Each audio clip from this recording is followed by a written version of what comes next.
Alice's Adventures in Wonderland by Lewis Carroll. All in the golden afternoon. Full leisurely we glide.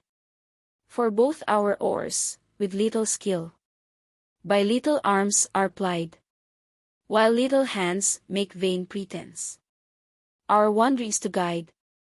Ah, cruel three! In such an hour, beneath such dreamy weather, to beg a tale of breath too weak to stir the tiniest feather. Yet what can one poor voice avail against three tongues together? Imperious Prima flashes forth her edict to begin it. In gentler tone Secunda hopes there will one by three nonsense in it, while Tertia interrupts the tale, not more than once a minute. Anon, to sudden silence one. In fancy they pursue the dream child moving through a land of wonders wild and new, in friendly chat with bird or beast, and half believe it true. And ever, as the story drained the wells of fancy dry, and faintly strove that weary one to put the subject by, the rest next time, it is next time, the happy voices cry. Thus grew the tale of Wonderland. Thus slowly, one by one, its quaint events were hammered out. And now the tale is done, and home we steer, a merry crew, beneath the setting sun. Alice, a childish story take, and with a gentle liana, lay it where childhood's dreams are twined in memory's mystic band, like pilgrims' withered wreath of flowers plucked in a far-off land.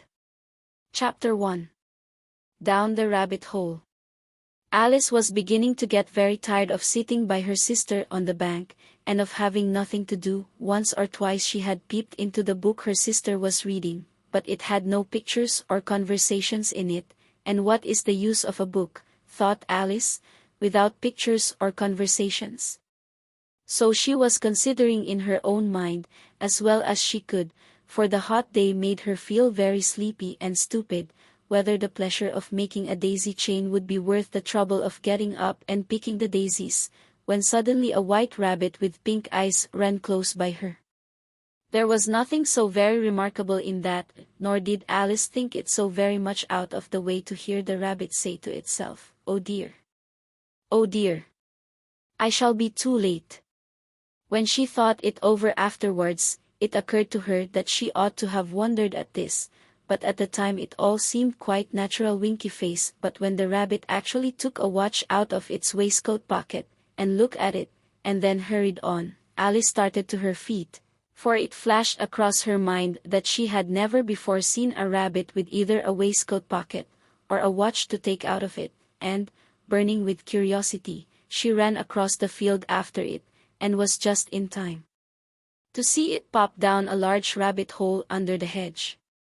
In another moment down went Alice after it, never once considering how in the world she was to get out again.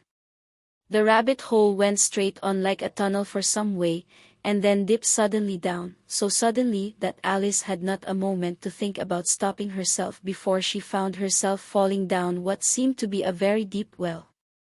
Either the well was very deep, or she fell very slowly, for she had plenty of time as she went down to look about her, and to wonder what was going to happen next. First, she tried to look down and make out what she was coming to, but it was too dark to see anything. Then she looked at the sides of the well, and noticed that they were filled with cupboards and bookshelves. Here and there she saw maps and pictures hung upon pegs. She took down a jar from one of the shelves as she passed. It was labeled orange marmalade, but to her great disappointment it was empty. She did not like to drop the jar for fear of killing somebody underneath, so managed to put it into one of the cupboards as she fell past it. Well, thought Alice to herself, after such a fall as this, I shall think nothing of tumbling downstairs. How brave they 11 all think me at home. Why, I wouldn't say anything about it, even if I fell off the top of the house.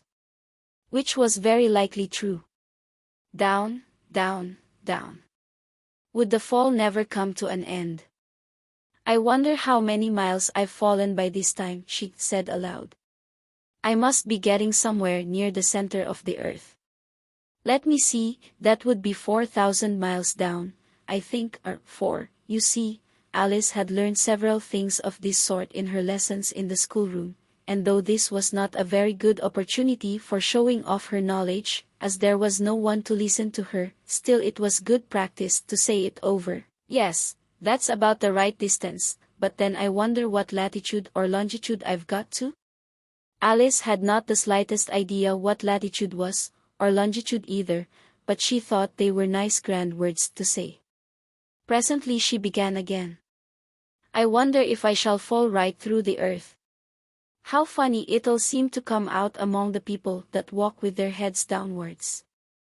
The antipathies, I think. She was rather glad there was no one listening, this time, as it didn't sound at all the right word, but I shall have to ask them what the name of the country is, you know.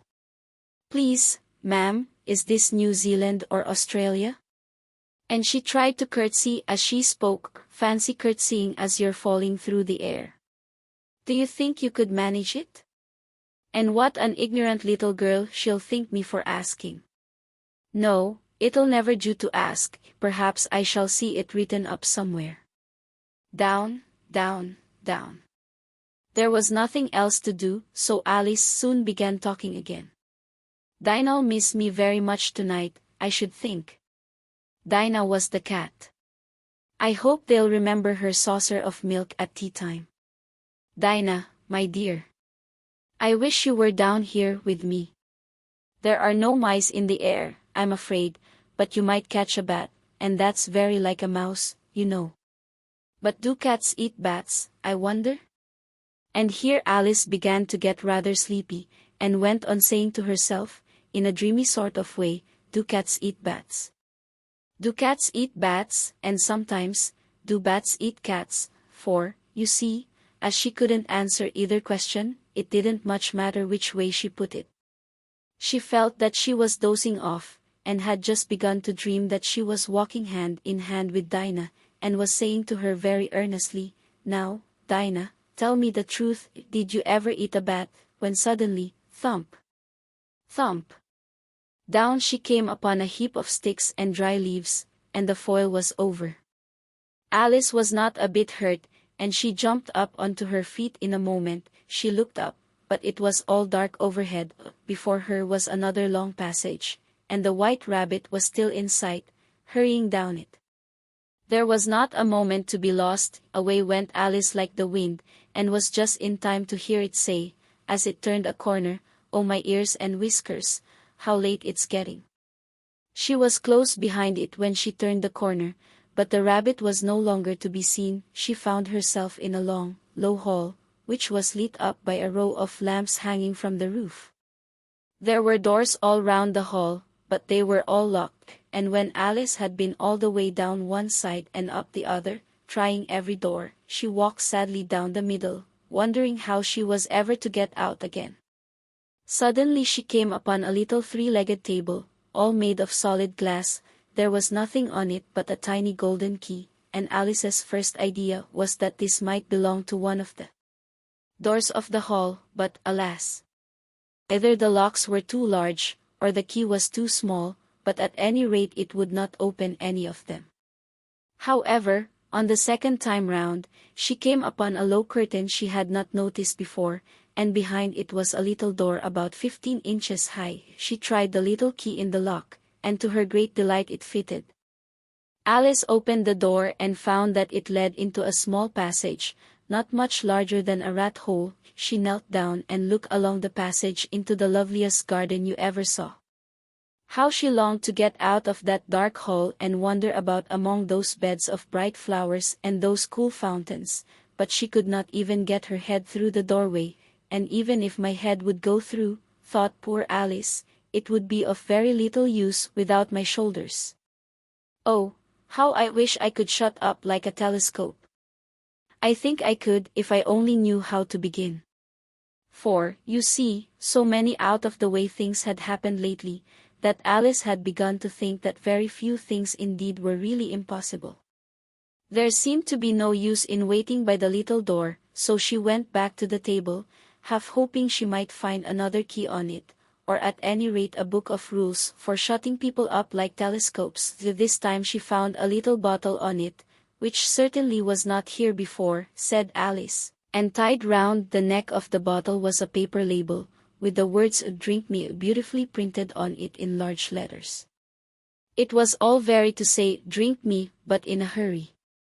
"No, I'll look first," she said, "and see whether it's marked poison or not," for she had read several nice little stories about children who had got burnt, and eaten up by wild beasts and other unpleasant things, all because they would not remember the simple rules their friends had taught them, such as that a red-hot poker will burn you if you hold it too long, and that if you cut your finger very deeply with a knife, it usually bleeds, and she had never forgotten that, if you drink much from a bottle marked poison, it is almost certain to disagree with you, sooner or later. However, this bottle was not marked poison, so Alice ventured to taste it, and finding it very nice, it had, in fact, a sort of mixed flavor of cherry tart, custard, pineapple, roast turkey, toffee, and hot buttered toast. She very soon finished it off. "What a curious feeling," said Alice, "one must be shutting up like a telescope." And so it was indeed. She was now only 10 inches high, and her face brightened up at the thought that she was now the right size for going through the little door into that lovely garden. First, however, she waited for a few minutes to see if she was mine to shrink any further. She felt a little nervous about this, for it might end, you know, said Alice to herself, in my going out altogether, like a candle. I wonder what I should be like then? And she tried to fancy what the flame of a candle looks like after the candle is blown out, for she could not remember ever having seen such a thing. After a while, finding that nothing more happened, she decided on going into the garden at once, but, alas for poor Alice. When she got to the door, she found she had forgotten the little golden key, and when she went back to the table for it, she found she could not possibly reach it. She could see it quite plainly through the glass, and she tried her best to climb up one of the legs of the table, but it was too slippery, and when she had tired herself out with trying, the poor little thing sat down and cried. "Come, there's no use in crying like that," said Alice to herself, rather sharply. "I advise you to leave off this minute." She generally gave herself very good advice, though she very seldom followed it, and sometimes she scolded herself so severely as to bring tears into her eyes, and once she remembered trying to box her own ears for having cheated herself in a game of croquet she was playing against herself, for this curious child was very fond of pretending to be two people. "But it's no use now," thought poor Alice, "to pretend to like two people. Why, there's hardly enough of me left to make one respectable person." Soon her eye fell on a little glass box that was lying under the table. She opened it, and found in it a very small cake, on which the words "Eat me" were beautifully marked in currants. "Well, I'll eat it," said Alice, "and if it makes me grow larger, I can reach the key, and if it makes me grow smaller, I can creep under the door, so either way I'll get into the garden, and I don't care which happens." She ate a little bit, and said anxiously to herself, "Which way? Which way?" holding her hand on the top of her head to feel which way it was growing, and she was quite surprised to find that she remained the same size. To be sure, this is what generally happens when one eats cake, but Alice had got so much into the way of expecting nothing but out-of-the-way things to happen, that it seemed quite dull and stupid for life to go on in the common way. So she set to work, and very soon finished off the cake. Chapter 2. The Pool of Tears. "Curiouser and curiouser," cried Alice. She was so much surprised, that for the moment she quite forgot how to speak good English. "Now I'm opening out like the largest telescope that ever was. Goodbye, feet." For when she looked down at her feet, they seemed to be almost out of sight, they were getting so far off. "Oh, my poor little feet, I wonder who will put on your shoes and stockings for you now, dears. I'm sure I shan't be able." I shall be a great deal too far off to trouble myself about you. You must manage the best way you can, but I must be kind to them, thought Alice, or perhaps they won't walk the way I want to go. Let me see, I'll give them a new pair of boots every Christmas. And she went on planning to herself how she would manage it. They must go by the carrier, she thought, and how funny it'll seem, sending presents to one's own feet. And how odd the directions will look. Alice's right foot, hearth rug, near the fender. With Alice's love. Oh dear, what nonsense I'm talking. Just at this moment her head struck against the roof of the hall. In fact she was now rather more than 9 feet high, and she at once took up the little golden key and hurried off to the garden door. Poor Alice!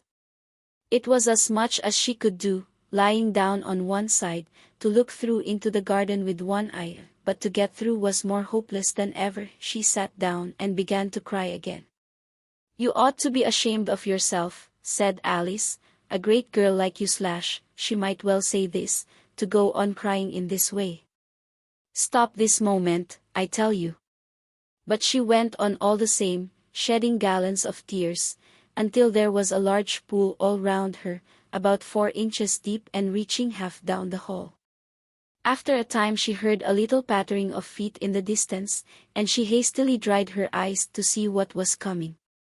It was the White Rabbit returning, splendidly dressed, with a pair of white kid gloves in one hand and a large fan in the other. He came trotting along in a great hurry, muttering to himself as he came, "Oh, the Duchess, the Duchess!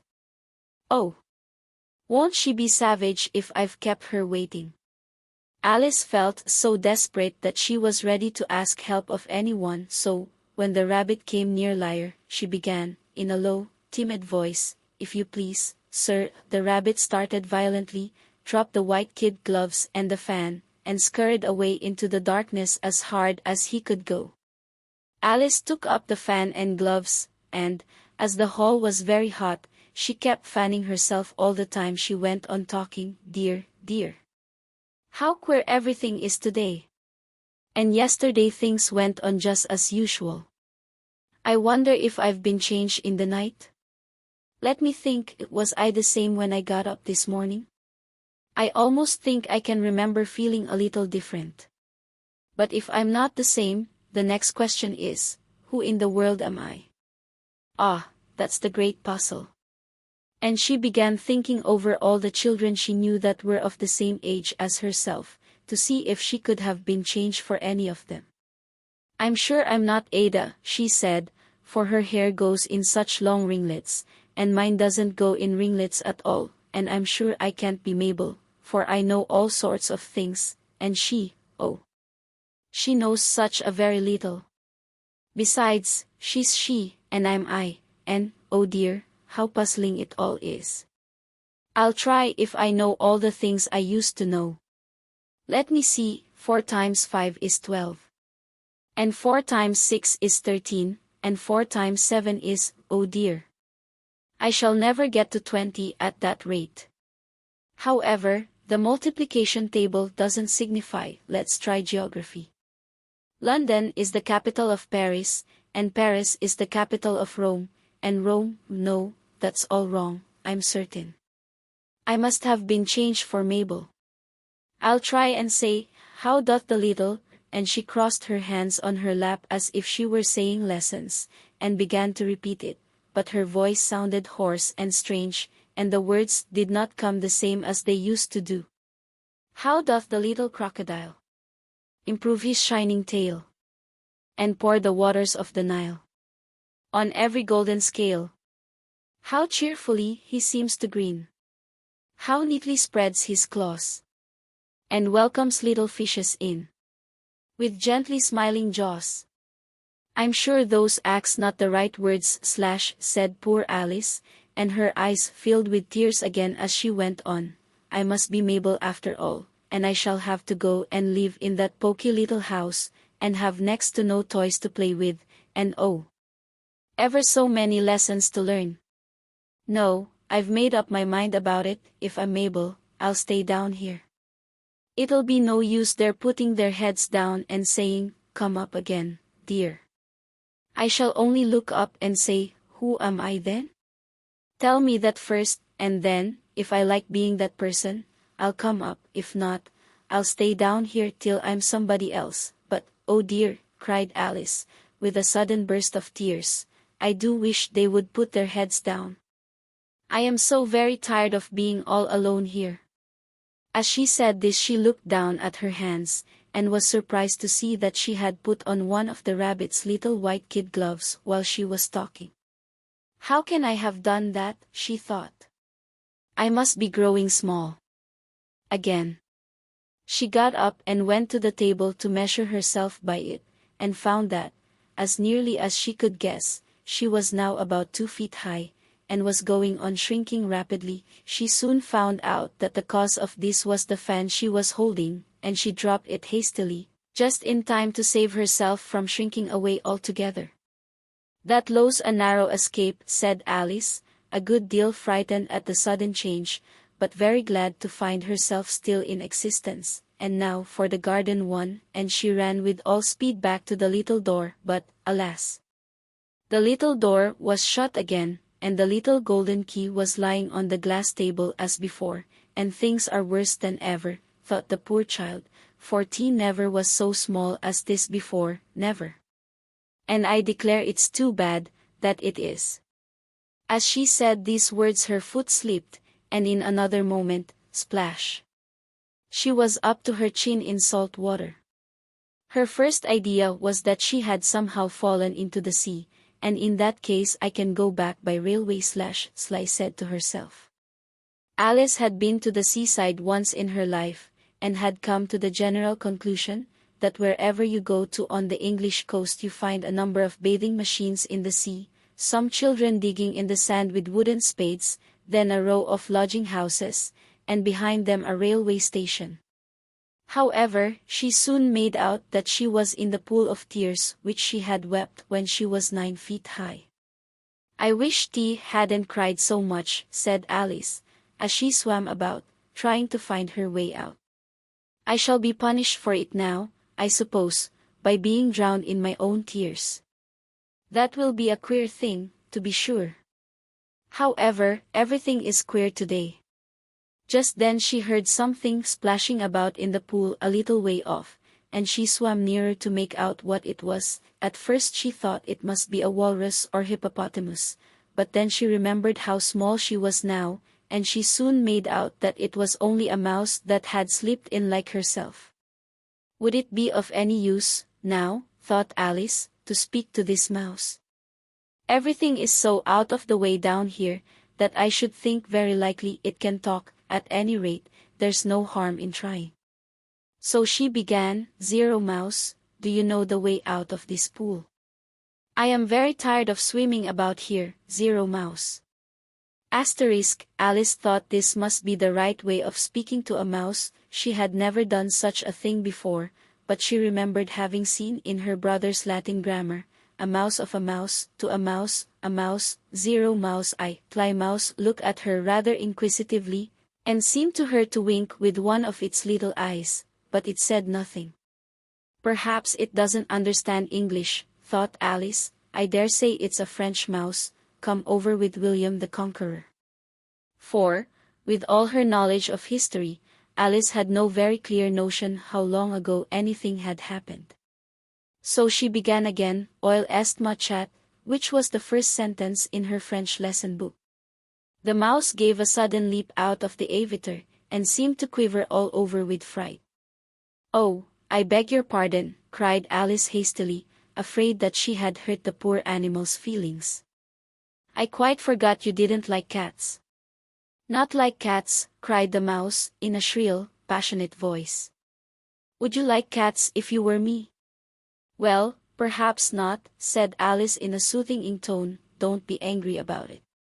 And yet I wish I could show you our cat Dinah. I think you'd take a fancy to cats if you could only see her.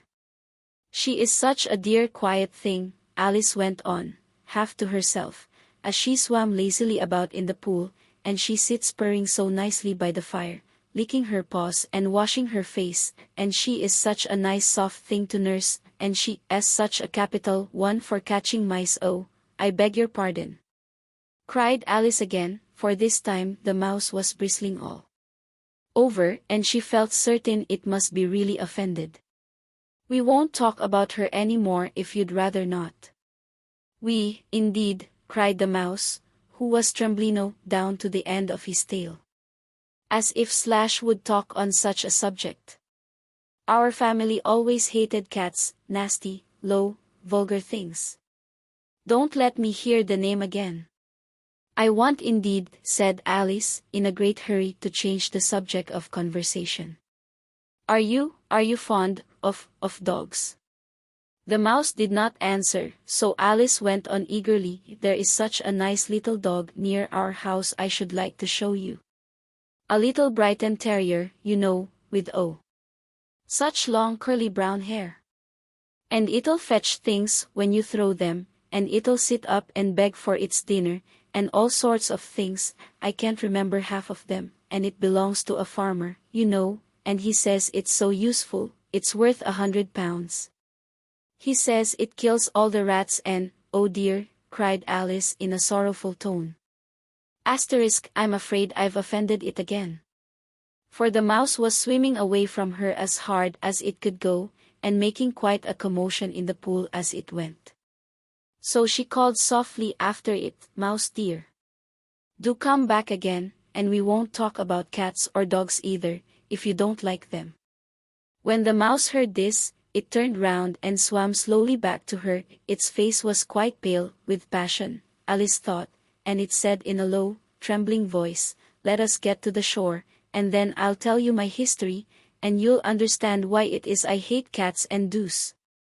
It was high time to go, for the pool was getting quite crowded with the birds and animals that had fallen into it. There were a duck and a dodo, a lory and an eaglet, and several other curious creatures. Alice led the way, and the whole party swam to the shore. Chapter 3. A Caucus Ease and a Long Tail. They were indeed a queer-looking party that assembled on the bank, the birds with draggled feathers, the animals with their fur clinging close to them, and all dripping wet, cross, and uncomfortable. The first question of course was, how to get dry again. They had a consultation about this, and after a few minutes it seemed quite natural to Alice to find herself talking familiarly with them, as if she had known them all her life. Indeed, she had quite a long argument with the lory, who at last turned sulky, and would only say, "I am older than you, and must know better," and this Alice would not allow, without knowing how old it was, and as the lory positively refused to tell its age, there was no more to be said.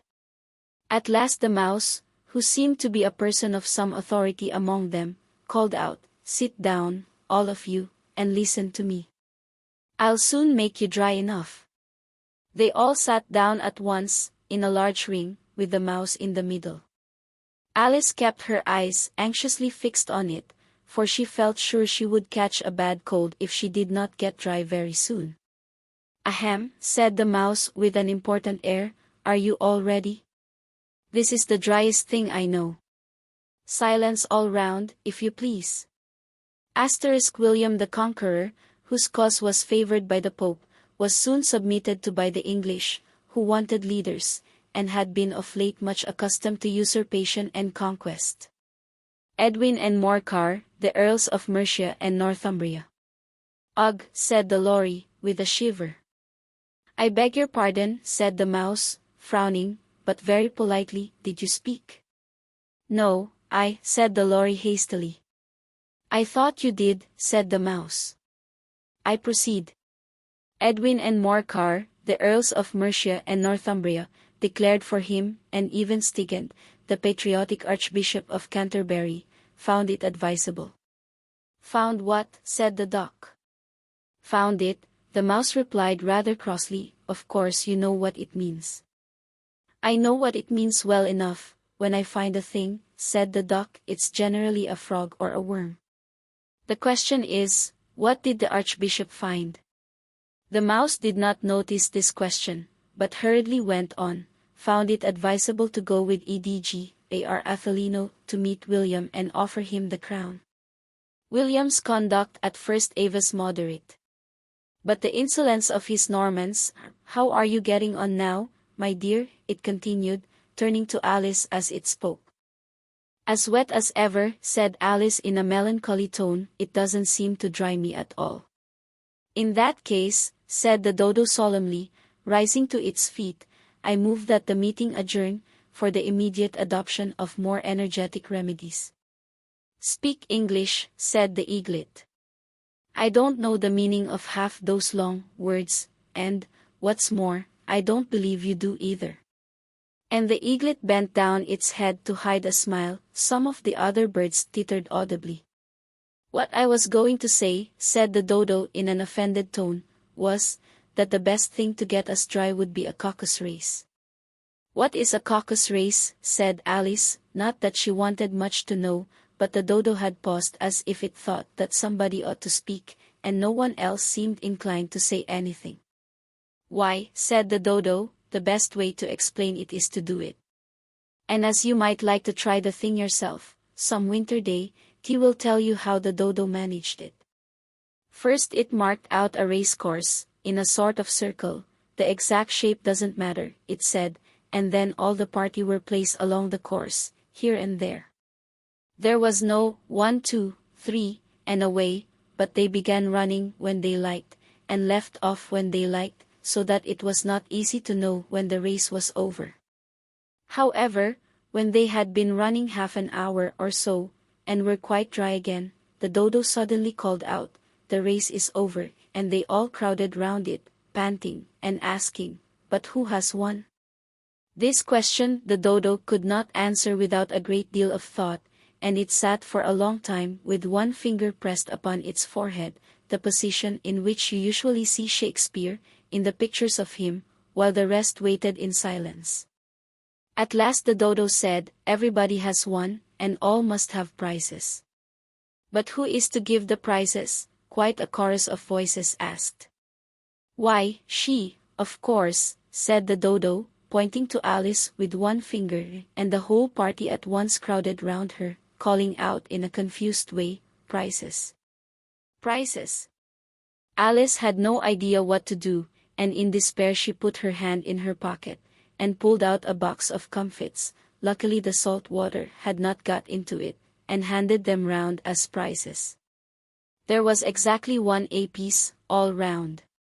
'But she must have a prize herself, you know,' said the mouse. 'Of course,' the dodo replied very gravely.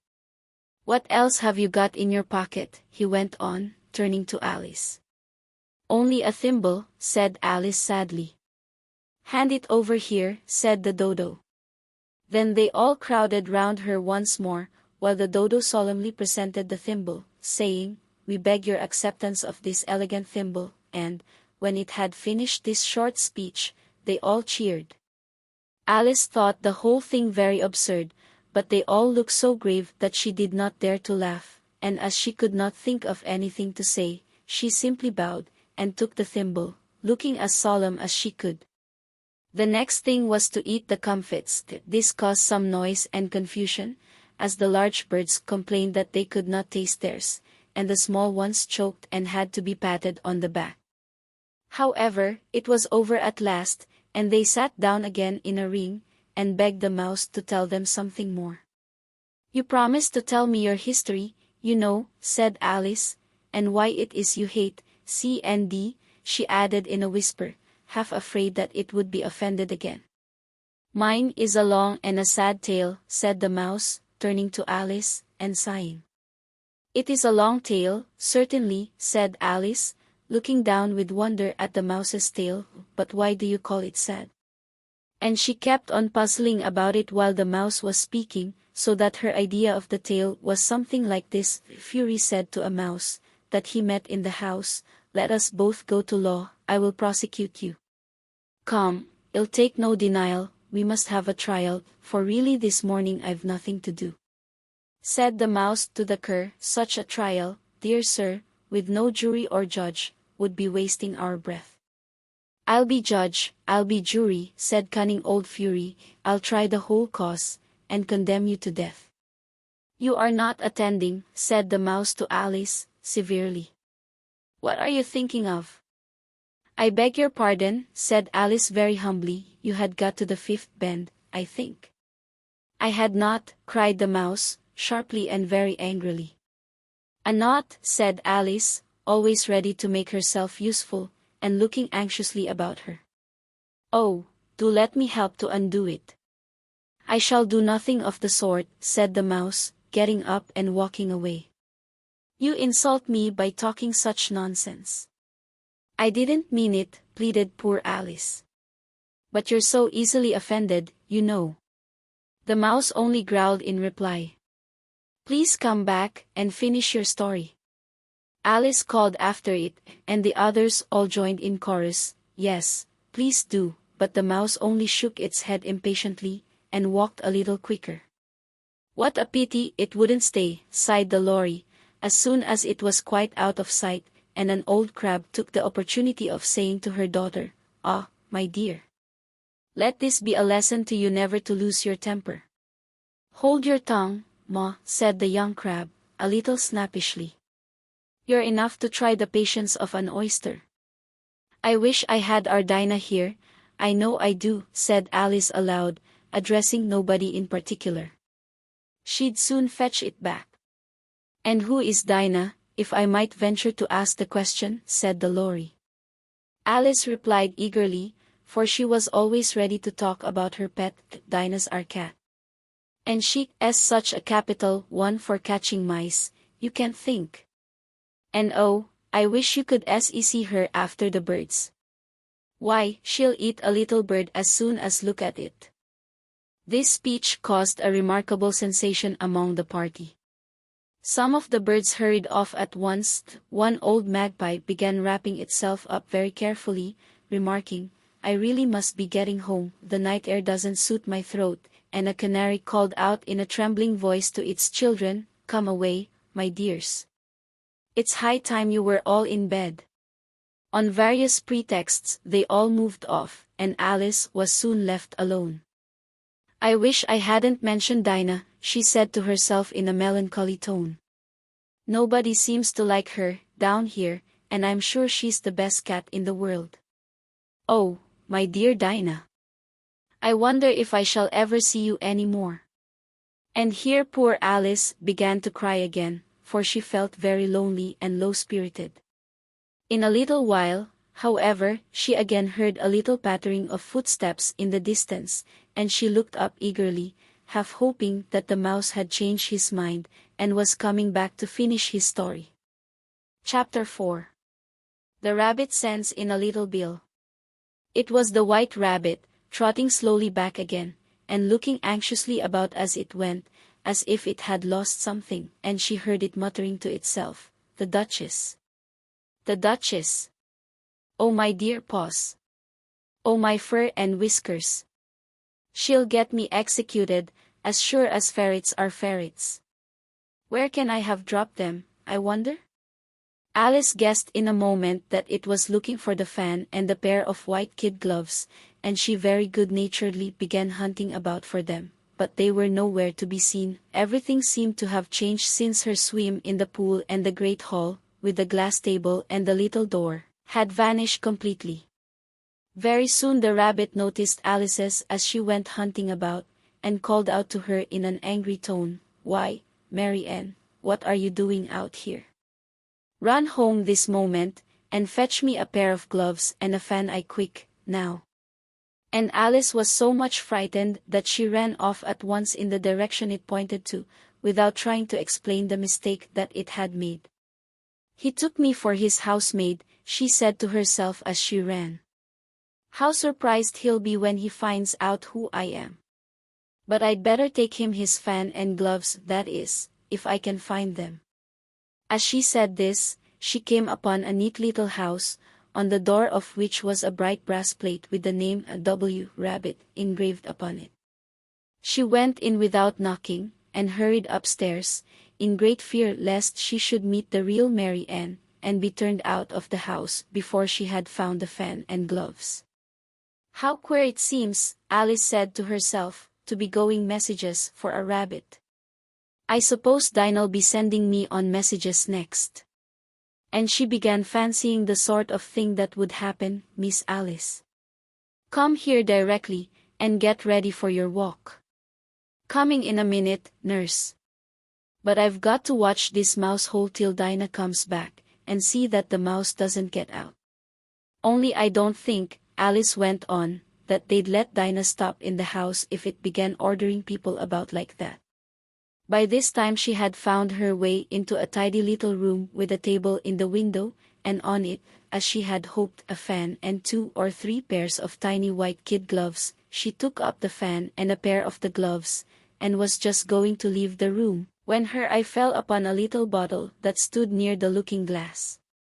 There was no label this time with the words "Drink me," but nevertheless she uncorked it and put it to her lips.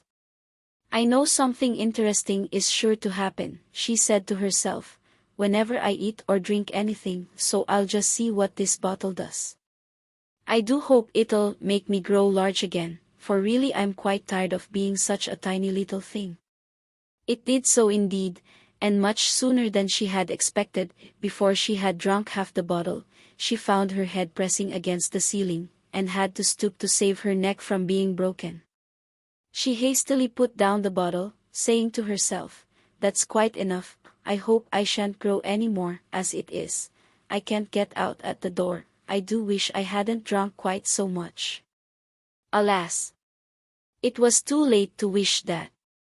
She went on growing, and very soon had to kneel down on the floor. In another minute there was not even room for this, and she tried the effect of lying down with one elbow against the door, and the other arm curled round her head. Still she went on growing, and, as a last resource, she put one arm out of the window, and one foot up the chimney, and said to herself, "Now I can do no more, whatever happens. What will become of me?" Luckily for Alice, the little magic bottle had now had its full effect, and she grew no larger. Still it was very uncomfortable, and as there seemed to be no sort of chance of her ever getting out of the room again, no wonder she felt unhappy. It was much pleasanter at home, thought poor Alice, when one wasn't always growing larger and smaller, and being ordered about by mice and rabbits. I almost wish I hadn't gone down that rabbit hole, and yet, it's rather curious, you know, this sort of life. I do wonder what can have happened to me. When I used to read fairy tales, I fancied that kind of thing never happened, and now here I am in the middle of one.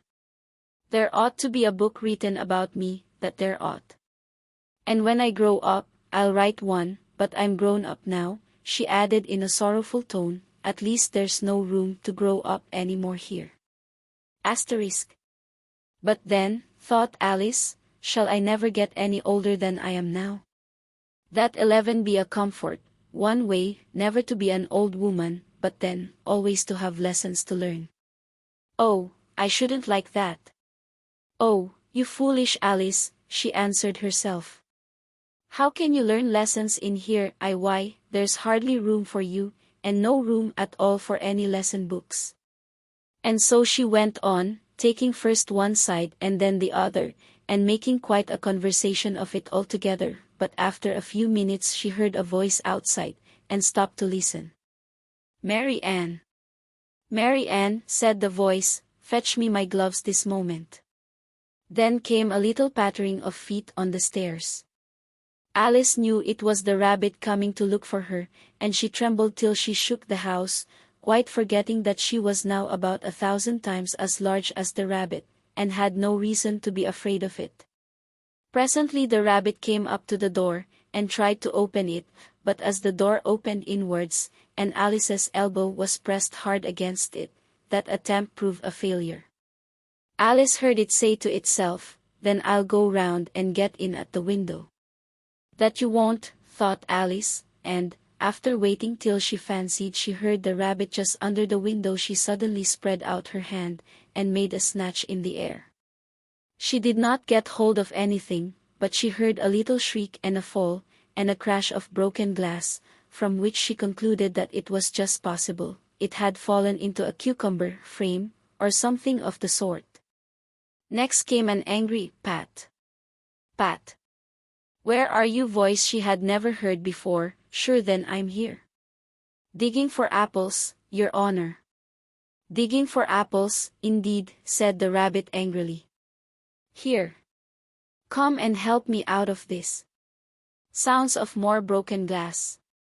"Now tell me, Pat, what's that in the window?" "Sure, it's an arm, Your Honor." He pronounced it "arum." "An arm, you goose. Who ever saw one that size? Why, it fills the whole window." "Sure, it does, Your Honor, but it's an arm for all that." "Well, it's got no business there, at any rate. Go and take it away." There was a long silence after this, and Alice could only hear whispers now and then, such as, "Sure, I don't like it, Your Honor, at all, at all." "Do as I tell you, you coward," and at last, she spread out her hand again, and made another snatch in the air. This time there were two little shrieks, and more sounds of broken glass. "What a number of cucumber frames there must be," thought Alice. "I wonder what they'll do next. As for pulling me out of the window, I only wish they could. I'm sure I don't want to stay in here any longer." She waited for some time without hearing anything more. At last came a rumbling of little cartwheels, and the sound of a good many voices all talking together. She made out the words, "Where's the other ladder?" "Why, I hadn't to bring but one. Bill's got the other, Bill." "Fetch it here, lad." "Here, put 'em up at this corner. No, tie 'em together first. They don't reach half high enough yet." "Oh, they'll do well enough, don't be particular. Here, Bill. Catch hold of this rope. Will the roof bear? Mind that loose slate. Oh, it's coming down. Heads below." A loud crash. "Now, who did that?" "It was Bill, I fancy. Who's to go down the chimney?" "Nay, I shan't. You do it." "That I won't, then. Bill's got to go down. Here, Bill. The master says you've got to go down the chimney." "Oh. So Bill's got to come down the chimney, has he?" said Alice to herself. "Why, they seem to put everything upon Bill. I wouldn't be in Bill's place for a good deal. This fireplace is narrow, to be sure, but I think I can kick a little." She drew her foot as far down the chimney as she could, and waited till she heard a little animal, she couldn't guess of what sort it was, scratching and scrambling about in the chimney close above her. Then, saying to herself, "This is Bill," she gave one sharp kick, and waited to see what would happen next. The first thing she heard was a general chorus of "There goes Bill," then the rabbit's voice alone, "Catch him, you by the hedge," then silence, and then another confusion of voices, "Hold up his head, Brandy now, don't choke him. How was it, old fellow? What happened to you? Tell us all about it." Last came a little feeble, squeaking voice. "That's Bill," thought Alice. "Well, I hardly know no more, thanky. I'm better now, but I'm a deal too flustered to tell you. All I know is, something comes at me like a jack-in-the-box, and up I goes like a skyrocket." "So you did, old fellow," said the others. "We must burn the house down," said the rabbit's voice, and Alice called out as loud as she could, "If you do, I'll set Dinah at you." There was a dead silence instantly, and Alice thought to herself, "I wonder what they will do next. If they had any sense, they'd take the roof off." After a minute or two, they began moving about again, and Alice heard the rabbit say, "A barrowful will do, to begin with." A barrowful of what? thought Alice, but she had not long to doubt, for the next moment a shower of little pebbles came rattling in at the window, and some of them hit her in the face.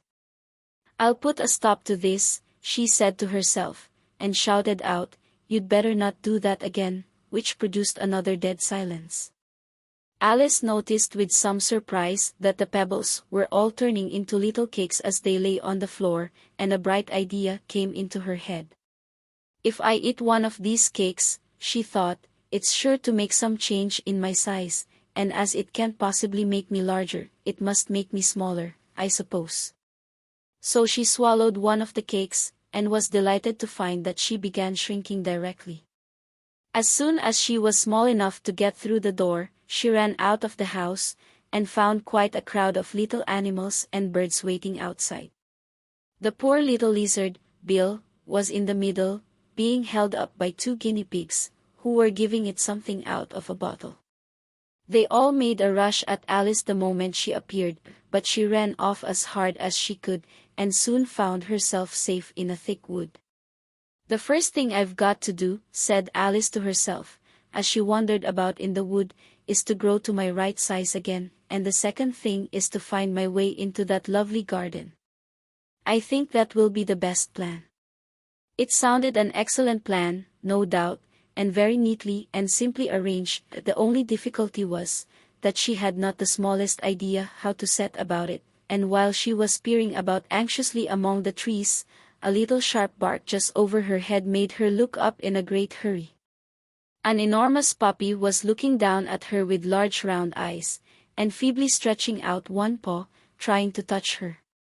"Poor little thing," said Alice, in a coaxing tone, and she tried hard to whistle to it, but she was terribly frightened all the time at the thought that it might be hungry, in which case it would be very likely to eat her up in spite of all her coaxing.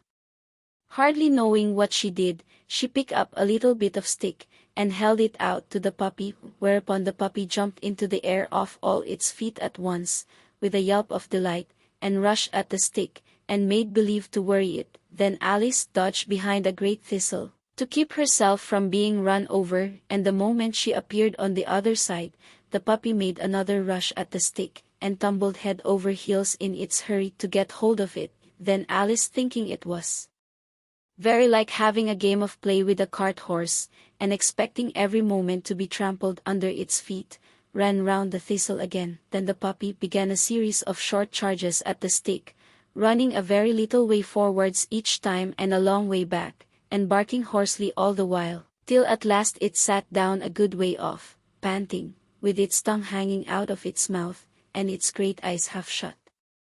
This seemed to Alice a good opportunity for making her escape, so she set off at once, and ran till she was quite tired and out of breath, and till the puppy's bark sounded quite faint in the distance.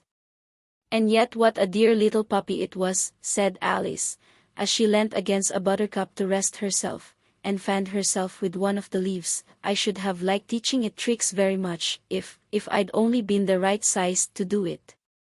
Oh dear! I'd nearly forgotten that I've got to grow up again. Let me see, how is it to be managed? I suppose I ought to eat or drink something or other, but the great question is, what?" The great question certainly was, what? Alice looked all round her at the flowers and the blades of grass, but she could not see anything that looked like the right thing to eat or drink under the circumstances. There was a large mushroom growing near her, about the same height as herself, and when she had looked under it, and on both sides of it, and behind it, it occurred to her that she might as well look and see what was on the top of it. She stretched herself up on tiptoe, and peeped over the edge of the mushroom, and heard the look-out for serpents night and day. "Why, I haven't had a wink of sleep these 3 weeks. I'm very sorry you've been annoyed," said Alice, who was beginning to see its meaning. "And just as I'd taken the highest tree in the wood," continued the pigeon, raising its voice to a shriek, "and just as I was thinking I should be free of them at last, they must needs come wriggling down from the sky. Ugh, serpent! But I'm not a serpent, I tell you," said Alice. I'm a... "Well, what are you?" said the pigeon. "I can see you're trying to invent something." I'm a little girl," said Alice, rather doubtfully, as she remembered the number of changes she had gone through that day. "A likely story indeed," said the pigeon in a tone of the deepest contempt. "I've seen a good many little girls in my time, but never one with such a neck as that. No, no. You're a serpent, and there's no use denying it. I suppose you'll be telling me next that you never tasted an egg. I have tasted eggs, certainly, said Alice, who was a very truthful child, but little girls eat eggs quite as much as serpents do, you know. I don't believe it, said the pigeon, but if they do, why then they're a kind of serpent, that's all I can say. This was such a new idea to Alice, that she was quite silent for a minute or two, which gave the pigeon the opportunity of adding, You're looking for eggs, I know that well enough, and what does it matter to me whether you're a little girl or a serpent? It matters a good deal to me, said Alice hastily, but I'm not looking for eggs, as it happens, and if I was, I shouldn't want yours, I don't like them raw. Well, be off, then, said the pigeon in a sulky tone, as it settled down again into its nest. Alice crouched down among the trees as well as she could, for her neck kept getting entangled among the branches, and every now and then she had to stop and untwist it. After a while she remembered that she still held the pieces of mushroom in her hands, and she set to work very carefully, nibbling first at one and then at the other, and growing sometimes taller and sometimes shorter, until she had succeeded in bringing herself down to her usual height. It was so long since she had been anything near the right size, that it felt quite strange at first, but she got used to it in a few minutes, and began talking to herself, as usual. Come, there's half my plan done now. How puzzling all these changes are. I'm never sure what I'm going to be, from one minute to another. However, I've got back to my right size. The next thing is, to get into that beautiful garden. How is that to be done, I wonder? As she said this, she came suddenly upon an open place, with a little house in it about 4 feet high. Whoever lives there, thought Alice, it'll never do to come upon them this size. Why, I should frighten them out of their wits' eye. So she began nibbling at the right-hand bit again, and did not venture to go near the house till she had brought herself down to 9 inches high. Chapter 6. Pig and Pepper. For a minute or two she stood looking at the house, and wondering what to do next, when suddenly a footman in livery came running out of the wood. She considered him to be a footman because he was in livery, otherwise, judging by his face only, she would have called him a fish, and rapped loudly at the door with his knuckles. It was opened by another footman in livery, with a round face, and large eyes like a frog, and both footmen, Alice noticed, had powdered hair that curled all over their heads. She felt very curious to know what it was all about, and crept a little way out of the wood to listen. The fish footman began by producing from under his arm a great hodder, nearly as large as himself, and this he handed over to the other, saying, in a solemn tone, for the Duchess. An invitation from the Queen to play croquet. The frog footman repeated, in the same solemn tone, only changing the order of the words a little, from the Queen. An invitation for the Duchess to play croquet. Then they both bowed low, and their curls got entangled together. Alice laughed so much at this, that she had to run back into the wood for fear of their hearing her, and when she next peeped out the fish footman was gone, and the other was sitting on the ground near the door, staring stupidly up into the sky. Alice went timidly up to the door, and knocked. There's no sort of use in knocking, said the footman, and that for 2 reasons. First, because I'm on the same side of the door as you are. Secondly, because they're making such a noise inside, no one could possibly hear you. And certainly there was a most extraordinary noise going on within, a constant howling and sneezing, and every now and then a great crash, as if a dish or kettle had been broken to pieces. Please, then, said Alice, how am I to get in? There might be some sense in your knocking, the footman went on, without attending to her, if we had the door between us. For instance, if you were inside, you might knock, and I could let you out, you know. He was looking up into the sky all the time he was speaking, and this Alice thought decidedly uncivil. But perhaps he can't help it, she said to herself, his eyes are so very nearly at the top of his head. But at any rate he might answer questions. "How am I to get in?" she repeated, aloud. "I shall sit here," the footman remarked, "till tomorrow." At this moment the door of the house opened, and a large plate came skimming out, straight at the footman's head. It just grazed his nose, and broke to pieces against one of the trees behind him. "Or next day, maybe," the footman continued in the same tone, exactly as if nothing had happened. "How am I to get in?" asked Alice again, in a louder tone. "Are you to get in at all?" said the footman. "That's the first question, you know." It was, no doubt, only Alice did not like to be told so. "It's really dreadful," she muttered to herself, "the way all the creatures argue. It's enough to drive one crazy." The footman seemed to think this a good opportunity for repeating his remark, with variations.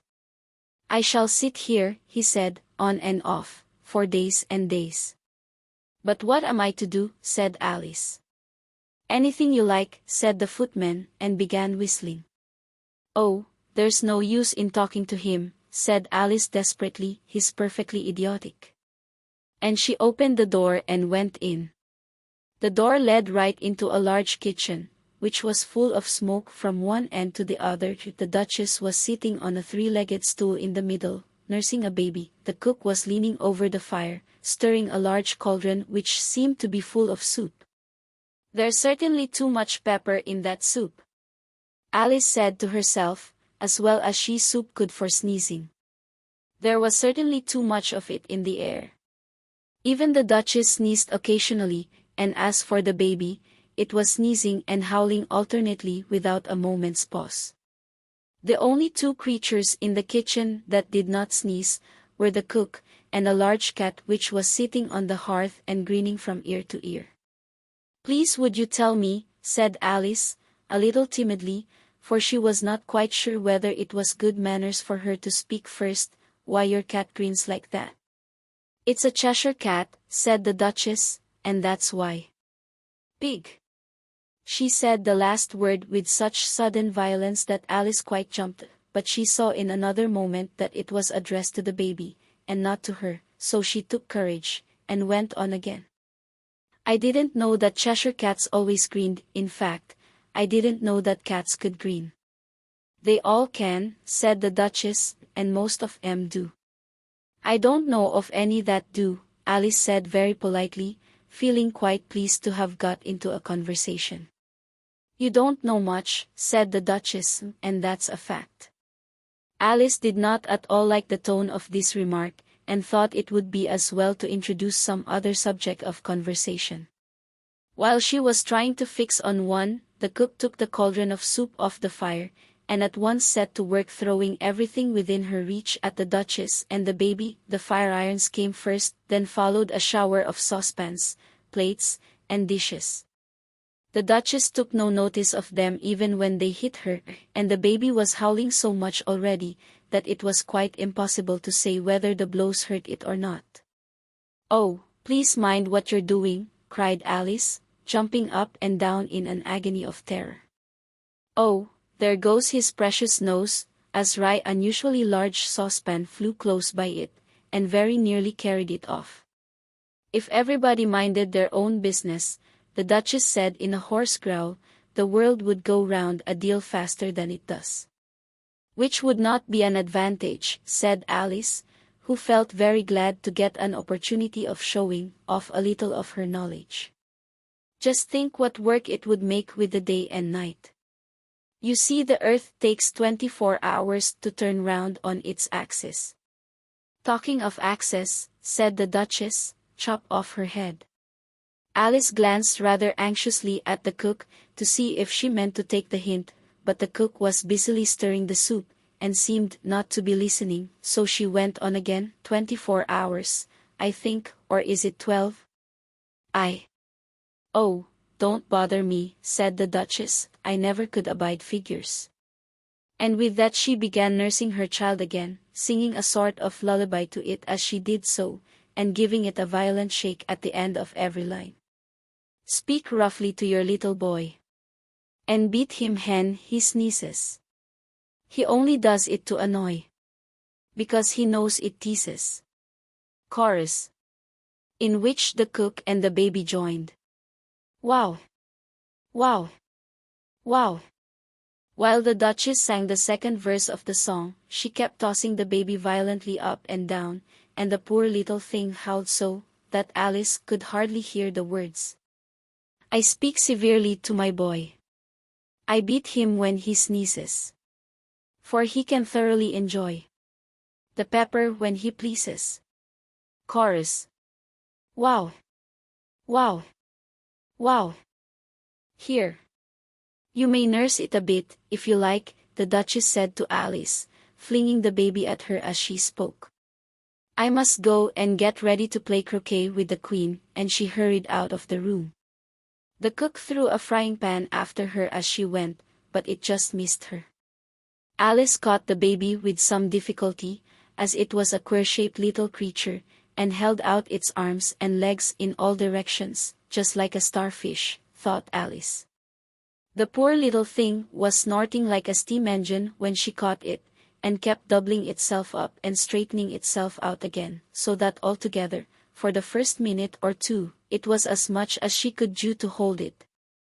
As soon as she had made out the proper way of nursing it, which was to twist it up into a sort of knot, and then keep tight hold of its right ear and left foot, so as to prevent its undoing itself, she carried it out into the open air. If I don't take this child away with me, thought Alice, they're sure to kill it in a day or two. Wouldn't it be murder to leave it behind? She said the last words out loud, and the little thing grunted in reply. It had left off sneezing by this time. Don't grunt, said Alice, that's not at all a proper way of expressing yourself. The baby grunted again, and Alice looked very anxiously into its face to see what was the matter with it. There could be no doubt that it had a very turn-up nose, much more like a snout than a real nose.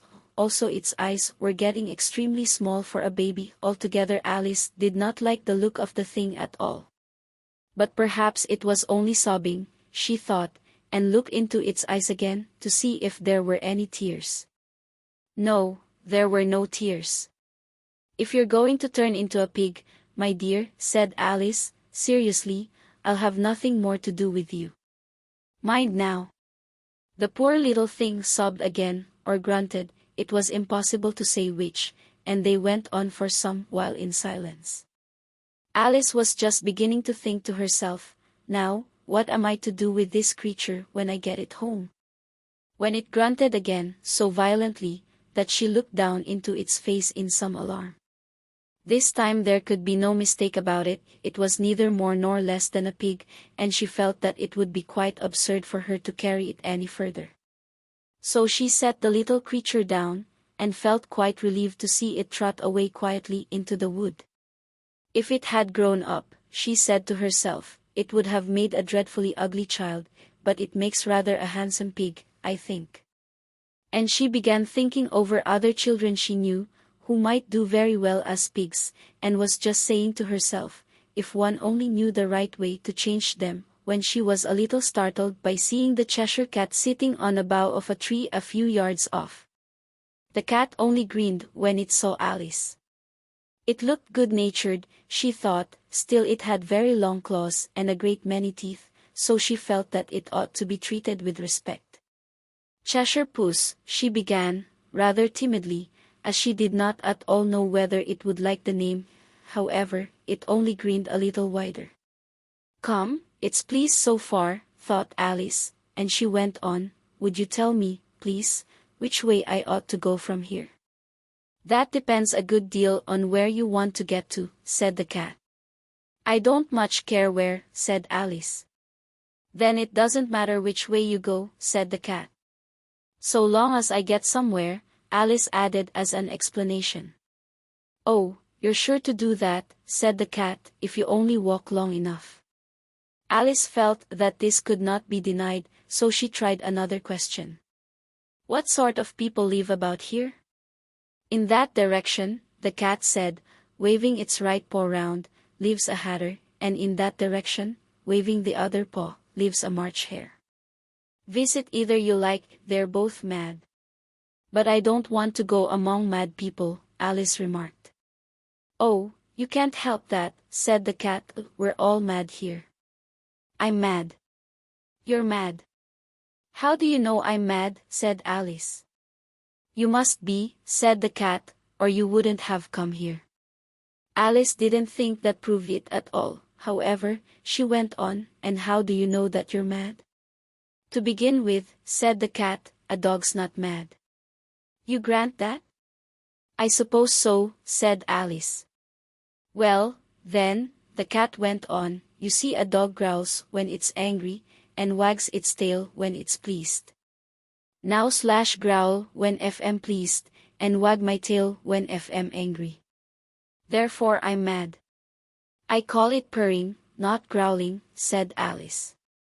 Call it what you like, said the cat. Do you play croquet with the queen today? I should like it very much, said Alice, but I haven't been invited yet. You'll see me there, said the cat, and vanished. Alice was not much surprised at this, she was getting so well used to queer things happening. While she was still looking at the place where it had been, it suddenly appeared again. By the by, what became of the baby, said the cat. I'd nearly forgotten to ask.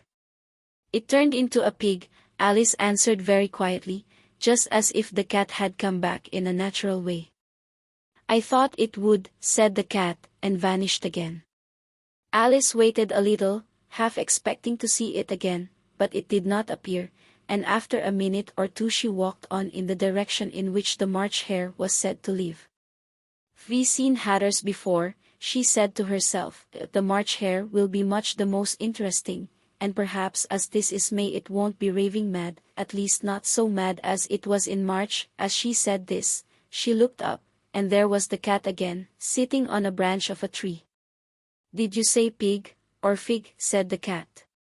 I said pig, replied Alice, and I wish you wouldn't keep appearing and vanishing so suddenly, you make one quite giddy.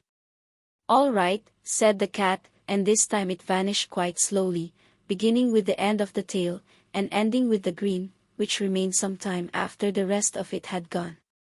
Well, I've often seen a cat without a green, thought Alice, but a green without a cat. It's the most curious thing I ever saw in all my life.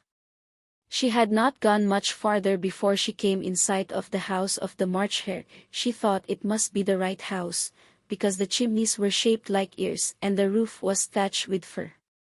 It was so large a house, that she did not like to go nearer till she had nibbled some more of the left-hand bit of mushroom, and raised herself to about 2 feet high. Even then she walked up towards it rather timidly, saying to herself, suppose it should be raving mad after all.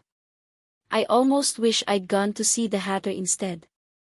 Chapter 7. A Mad Tea Party. There was a table set out under a tree in front of the house, and the March hare and the hatter were having tea at it. A dormouse was sitting between them, fast asleep, and the other two were using it as a cushion, resting their elbows on it, and talking over its head. Very uncomfortable for the dormouse, thought Alice, only, as it's asleep, I suppose it doesn't mind. The table was a large one, but the three were all crowded together at one corner of it. No room. No room, they cried out when they saw Alice coming. There's plenty of room, said Alice indignantly, and she sat down in a large armchair at one end of the table. Have some wine, the March hare said in an encouraging tone. Alice looked all round the table, but there was nothing on it but tea. I don't see any wine, she remarked. There isn't any, said the March hare. Then it wasn't very civil of you to offer it, said Alice angrily. It wasn't very civil of you to sit down without being invited, said the March hare. I didn't know it was your table, said Alice, it's laid for a great many more than 3. Your hair wants cutting, said the hatter. He had been looking at Alice for some time with great curiosity, and this was his first speech. You should learn not to make personal remarks, Alice said with some severity, it's very rude. The Hatter opened his eyes very wide on hearing this, but all he said was, "Why is a raven like a writing desk?" "Come, we shall have some fun now," Carrot thought Alice. "I'm glad they've begun asking riddles. I believe I can guess that," she added aloud. "Do you mean that you think you can find out the answer to it?" said the March Hare. "Exactly so," said Alice. "Then you should say what you mean," the March Hare went on. "I do," Alice hastily replied, At least I mean what I say. That's the same thing, you know." "Not the same thing a bit," said the Hatter. "Why, you might just as well say that I see what I eat is the same thing as I eat what I see." "You might just as well say," added the March Hare, "that I like what I get is the same thing as I get what I like." "You might just as well say," added the Dormouse, who seemed to be talking in his sleep, "that I breathe when I sleep is the same thing as I sleep when I breathe." "It is the same thing with you," said the Hatter, and here the conversation dropped, and the party sat silent for a minute, while Alice thought over all she could remember about ravens and writing desks, which wasn't much. The Hatter was the first to break the silence. "What day of the month is it?" he said, turning to Alice. He had taken his watch out of his pocket, and was looking at it uneasily, shaking it every now and then, and holding it to his ear. Alice considered a little, and said, "The 4th. 2 days wrong," sighed the Hatter. "I told you butter wouldn't suit the works," he added, looking angrily at the March Hare. "It was the best butter," the March Hare meekly replied. "Yes, but some crumbs must have got in as well," the Hatter grumbled. "You shouldn't have put it in with the bread knife." The March Hare took the watch and looked at it gloomily, then he dipped it into his cup of tea, and looked at it again, but he could think of nothing better to say than his first remark, "It was the best butter, you know." Alice had been looking over his shoulder with some curiosity. "What a funny watch," she remarked. "It tells the day of the month, and doesn't tell what o'clock it is." "Why should it?" muttered the Hatter. "Does your watch tell you what year it is?" "Of course not," Alice replied very readily, "but that's because it stays the same year for such a long time together." "Which is just the case with mine," said the Hatter. Alice felt dreadfully puzzled. The Hatter's remark seemed to her to have no sort of meaning in it, and yet it was certainly English. "I don't quite understand you," she said, as politely as she could. "The Dormouse is asleep again," said the Hatter, and he poured a little hot tea on its nose. The Dormouse shook its head impatiently, and said, without opening its eyes, of course, just what I was going to remark myself." "Have you guessed the riddle yet?" the Hatter said, turning to Alice again. "No, I give it up," Alice replied. "What's the answer?" "I haven't the slightest idea," said the Hatter. "Nor I," said the March Hare. Alice sighed wearily. "I think you might do something better with the time," she said, "than wasting it in asking riddles that have no answers." "If you knew time as well as I do," said the Hatter, "you wouldn't talk about wasting it." "It's him." "I don't know what you mean," said Alice. "Of course you don't," the Hatter said, tossing his head contemptuously. "I dare say you never even spoke to time." "Perhaps not," Alice cautiously replied, "but I know I have to beat time when I learn music." "Ah! That accounts for it," said the Hatter. "He won't stand beating.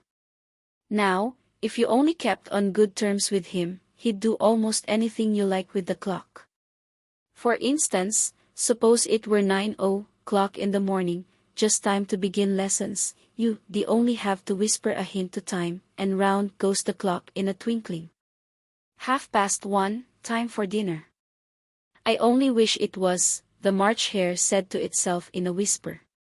"That would be grand, certainly," said Alice thoughtfully, "but then, I shouldn't be hungry for it, you know."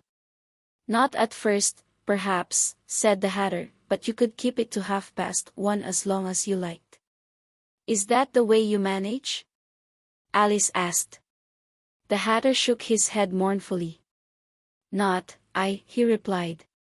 We quarreled last March just before he went mad, you know, pointing with his teaspoon at the March hare. It was at the great concert given by the Queen of Hearts, and I had to sing. Twinkle, twinkle, little bat. How I wonder what you're at. You know the song, perhaps?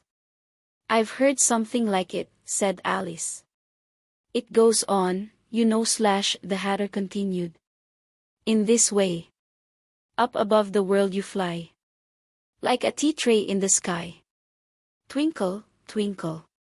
Here the dormouse shook itself, and began singing in its sleep, twinkle, twinkle, twinkle, twinkle, and went on so long that they had to pinch it to make it stop. Well, I'd hardly finished the first verse, said the Tatter, when the Queen bawled out, he's murdering the time. Off with his head. How dreadfully savage, exclaimed Alice. And ever since that, the Hatter went on in a mournful tone, he won't do a thing I ask.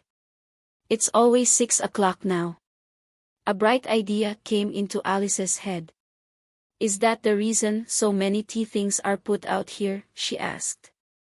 Yes, that's it, said the Hatter with a sigh. It's always tea time, and we've no time to wash the things between whiles. Then you keep moving round, I suppose, said Alice. Exactly so, said the Hatter, as the things get used up. But when do you come to the beginning again? Alice ventured to ask. Suppose we change the subject, the March Hare interrupted, yawning.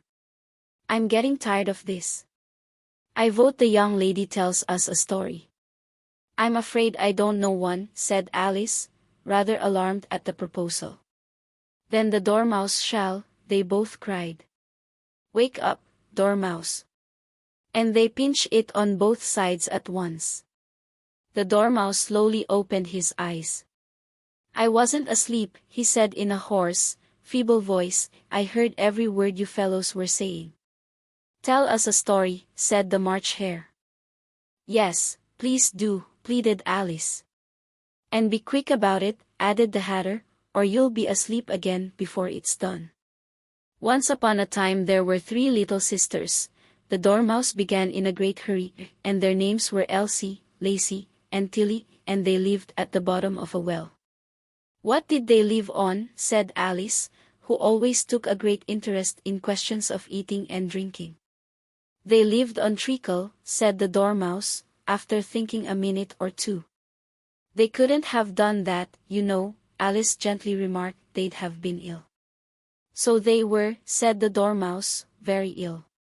Alice tried a little to fancy to herself what such an extraordinary way of living would be like, but it puzzled her too much, so she went on. But why did they live at the bottom of a well?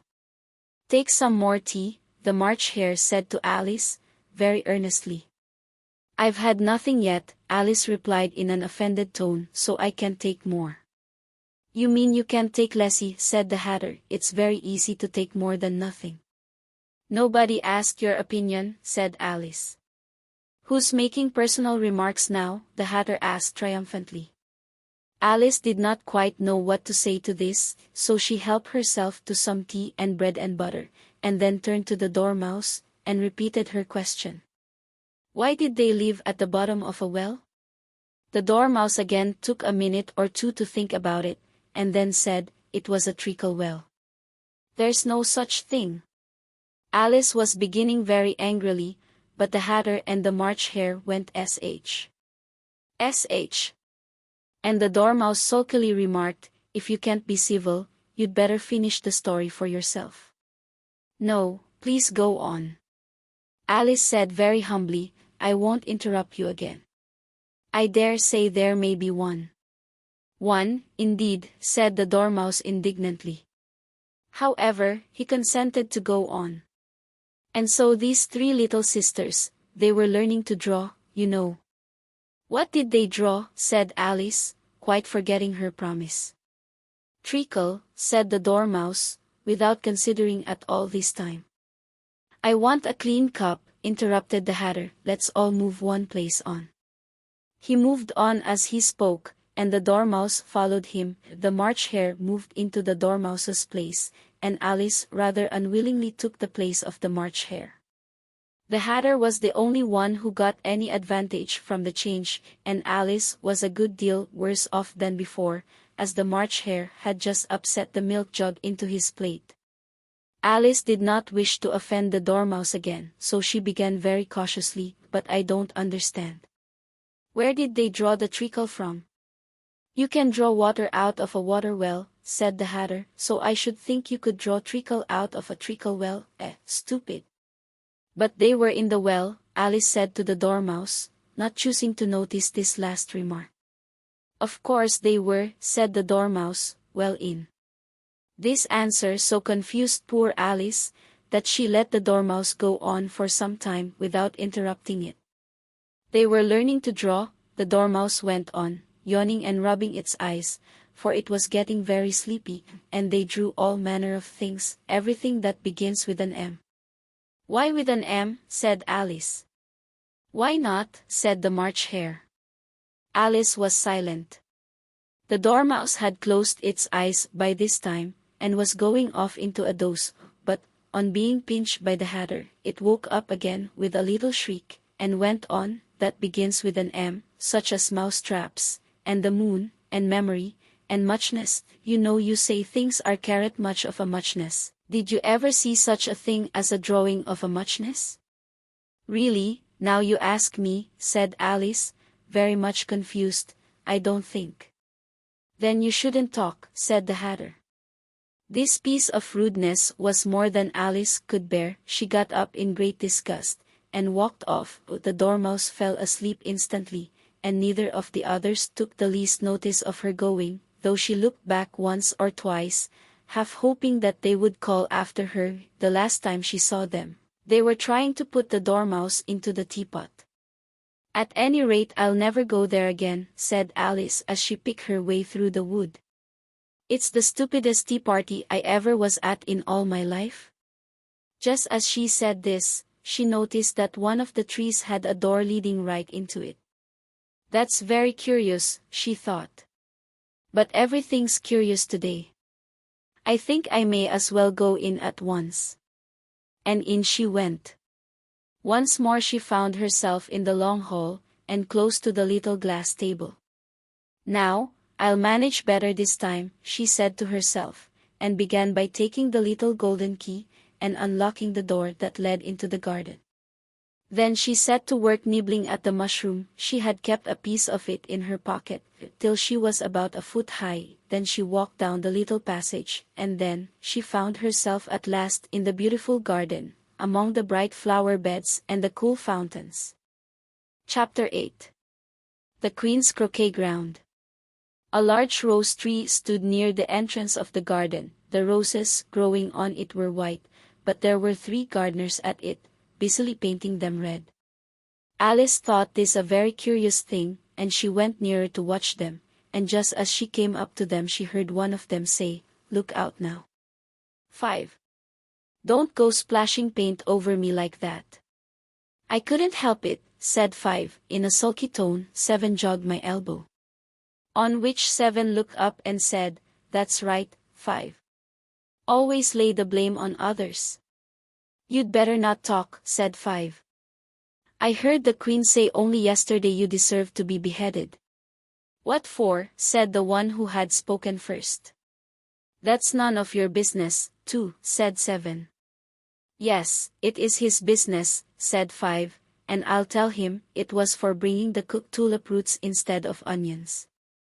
7 flung down his brush, and had just begun, well, of all the unjust things, when his eye chanced to fall upon Alice, as she stood watching them, and he checked himself suddenly. The others looked round also, and all of them bowed low. "Would you tell me, please," said Alice, a little timidly, "why you are painting those roses?" 5 and 7 said nothing, but looked at 2. 2 began, in a low voice, "Why, the fact is, you see, miss, this here ought to have been a red rose tree, and we put a white one in by mistake, and if the Queen was to find it out, we should all have our heads cut off, you know. So you see, miss, we are doing our best. Afore she comes, at this moment 5, who had been anxiously looking across the garden, called out, the Queen. The Queen, and the 3 gardeners instantly threw themselves flat upon their faces. There was a sound of many footsteps, and Alice looked round, eager to see the Queen. First came 10 soldiers carrying clubs. These were all shaped like the 3 gardeners, oblong and flat, with their hands and feet at the corners. Next the 10 courtiers. These were ornamented all over with diamonds, and walked 2 and 2, as the soldiers did. After these came the royal children. There were 10 of them, and the little dears came jumping merrily along hand, in couples. They were all ornamented with hearts. Next came the guests, mostly kings and queens, and among them Alice recognized the White Rabbit. It was talking in a hurried, nervous manner, smiling at everything that was said, and went by without noticing her. Then followed the Knave of Hearts, carrying the king's crown on a crimson velvet cushion, and, last of all this grand procession, came the King and Queen of Hearts.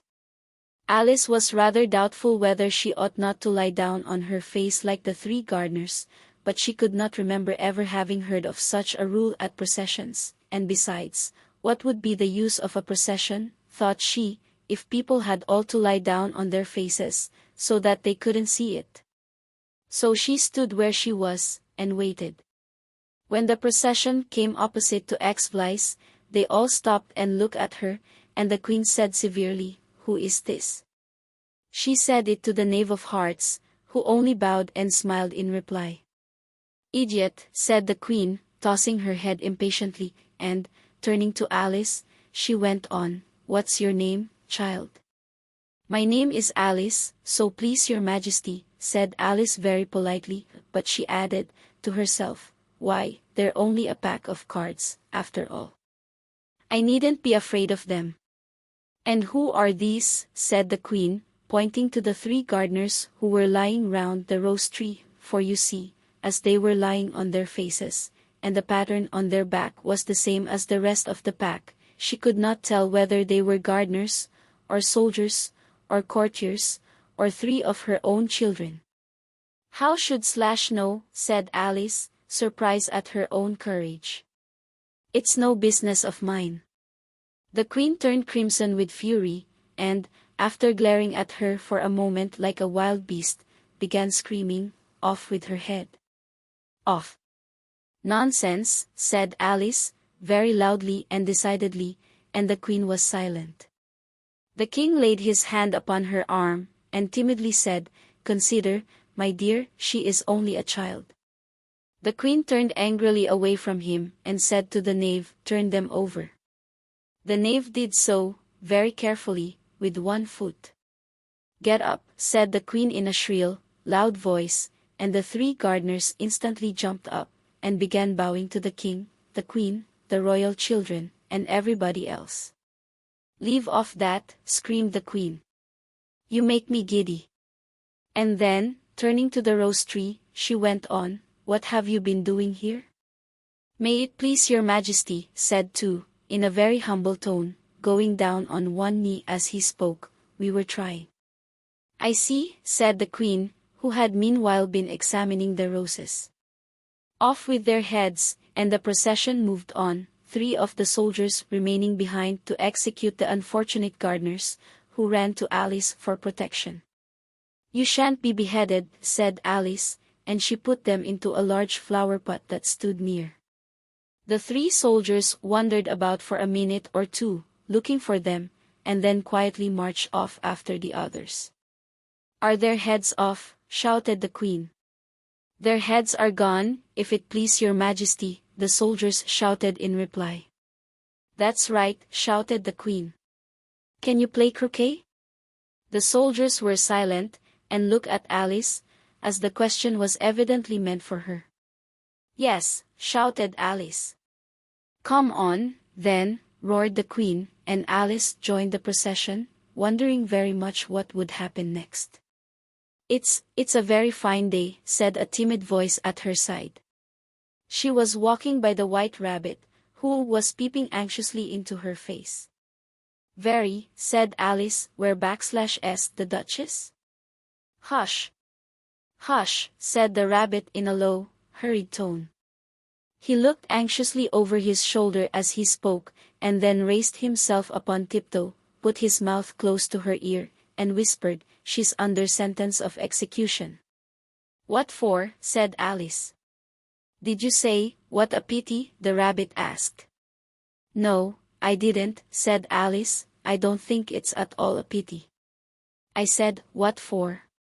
"She boxed the queen's ears," the rabbit began. Alice gave a little scream of laughter. "Oh, hush," the rabbit whispered in a frightened tone. "The queen will hear you. You see, she came rather late," and the queen said. "Get to your places," shouted the queen in a voice of thunder, and people began running about in all directions, tumbling up against each other. However, they got settled down in a minute or two, and the game began. Alice thought she had never seen such a curious croquet ground in her life. It was all ridges and furrows, the croquet balls were live hedgehogs, and the mallets live flamingos, and the soldiers had to double themselves up and stand on their hands and feet, to make the arches.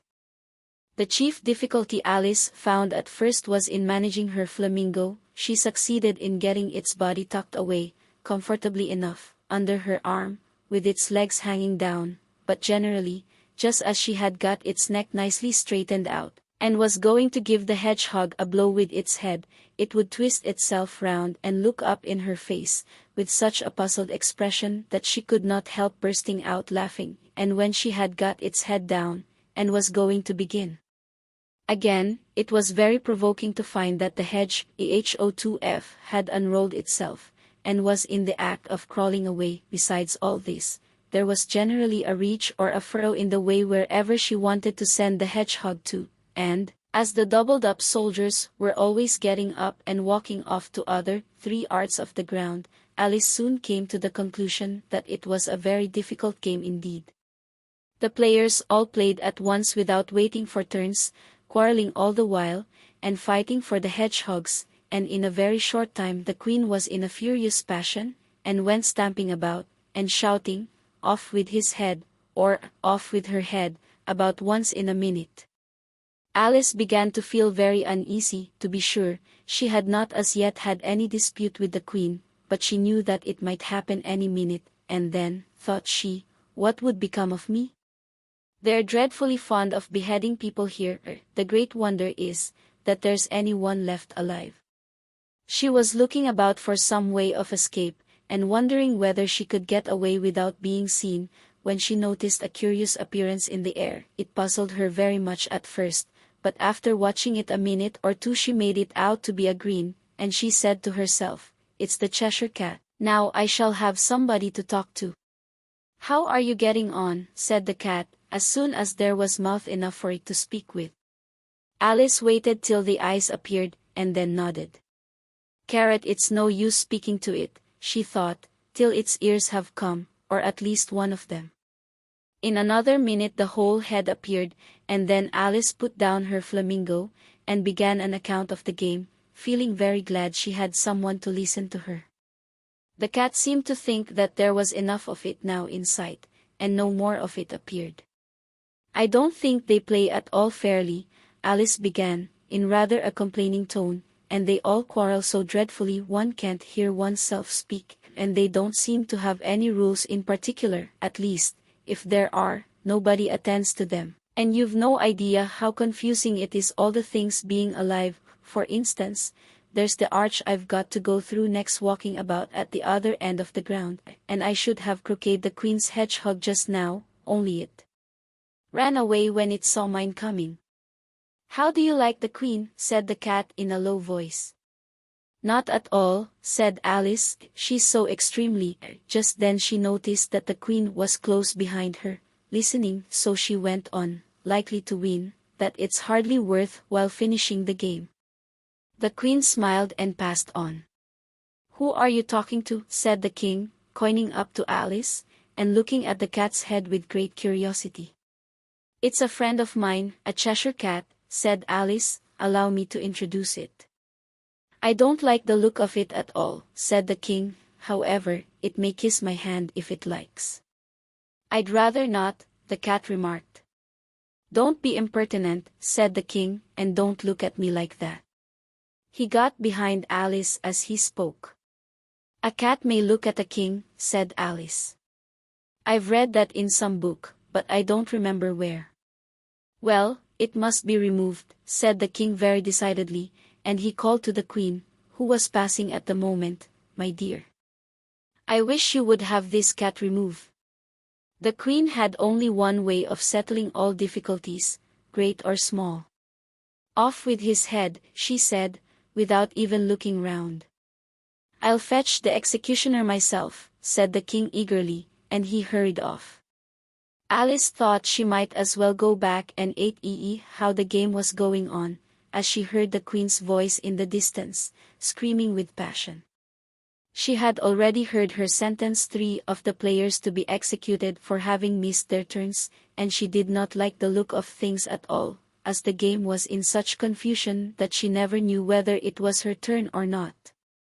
So she went off in search of her hedgehog Dash.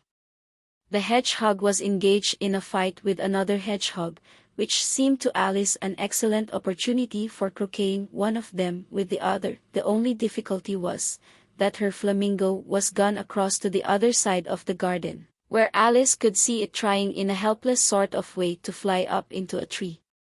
By the time she had caught the flamingo and brought it back, the fight was over, and both the hedgehogs were out of sight. "But it doesn't matter much," thought Alice, "as all the arches are gone from this side of the ground." So she tucked it away under her arm, that it might not escape again, and went back to have a little more conversation with her friend. When she got back to the Cheshire Cat, she was surprised to find quite a large crowd collected round it. There was a dispute going on between the executioner, the king, and the queen, who were all talking at once, while all the rest were quite silent, and looked very uncomfortable. The moment Alice appeared, she was appealed to by all 3 to settle the question, and they repeated their arguments to her, though, as they all spoke at once, she found it very hard to make out exactly what they said. The executioner's argument was, that you couldn't cut off a head unless there was a body to cut it off from, that he had never had to do such a thing before, and life wasn't going to begin at his time of life. The king's argument was, that anything that had a head could be beheaded, and that you weren't to talk nonsense. The queen's argument was, that if something wasn't done about it in less than no time she'd have everybody executed, all round. It was this last remark that had made the whole party look so grave and anxious. Alice could think of nothing else to say but, "It belongs to the Duchess, you'd better ask her about it." "She's in prison," the queen said to the executioner, "Fetch her here." And the executioner went off like an arrow. The cat's head began fading away the moment he was gone, and, by the time he had come back with the Duchess, it had entirely disappeared. So the king and the executioner ran wildly up and down looking for it, while the rest of the party went back to the game. Chapter 9. The Mock Turtle Story. "You can't think how glad I am to see you again, you dear old thing," said the Duchess, as she tucked her arm affectionately into Alice's, and they walked off together. Alice was very glad to find her in such a pleasant temper, and thought to herself that perhaps it was only the pepper that had made her so savage when they met in the kitchen. "When I'm a Duchess," she said to herself, not in a very hopeful tone though, "I won't have any pepper in my kitchen at all. Soup does very well without, maybe it's always pepper that makes people hot-tempered," she went on, very much pleased at having found out a new kind of rule, "and vinegar that makes them sour, and chamomile that makes them bitter, and barley sugar and such things that make children sweet-tempered. I only wish people knew that, then they wouldn't be so stingy about it, you know." She had quite forgotten the Duchess by this time, and was a little startled when she heard her voice close to her ear. "You're thinking about something, my dear, and that makes you forget to talk. I can't tell you just now what the moral of that is, but I shall remember it in a bit." "Perhaps it hasn't one," Alice ventured to remark. Tut, tut, child, said the Duchess. Everything's got a moral, if only you can find it. And she squeezed herself up closer to Alice's side as she spoke. Alice did not much like her keeping so close to her, first, because the Duchess was very ugly, and secondly, because she was exactly the right height to rest her chin on Alice's shoulder, and it was an uncomfortably sharp chin. However, she did not like to be rude, so she bore it as well as she could. The game's going on rather better now, she said, by the way of keeping up the conversation a little. "'Tis so," said the Duchess, "and the moral of that is, oh, 'tis love, that makes the world go round." Somebody said, Alice whispered, that it's done by everybody minding their own business. "Ah, well. It means much the same thing," said the Duchess, digging her sharp little chin into Alice's shoulder as she added, "and the moral of that is, take care of the sense, and the sounds will take care of themselves."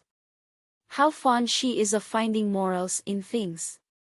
Alice thought to herself. "I dare say you're wondering why I don't put my arm round your waist," the Duchess said after a pause. "The reason is, that I'm doubtful about the temper of your flamingo. Shall I try the experiment?" "He might bite," Alice cautiously replied, not feeling at all anxious to have the experiment tried.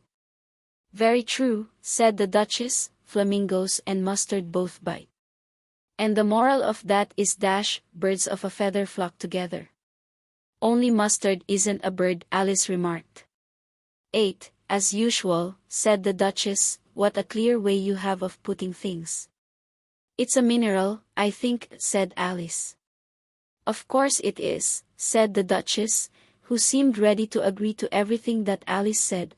"There's a large mustard mine near here.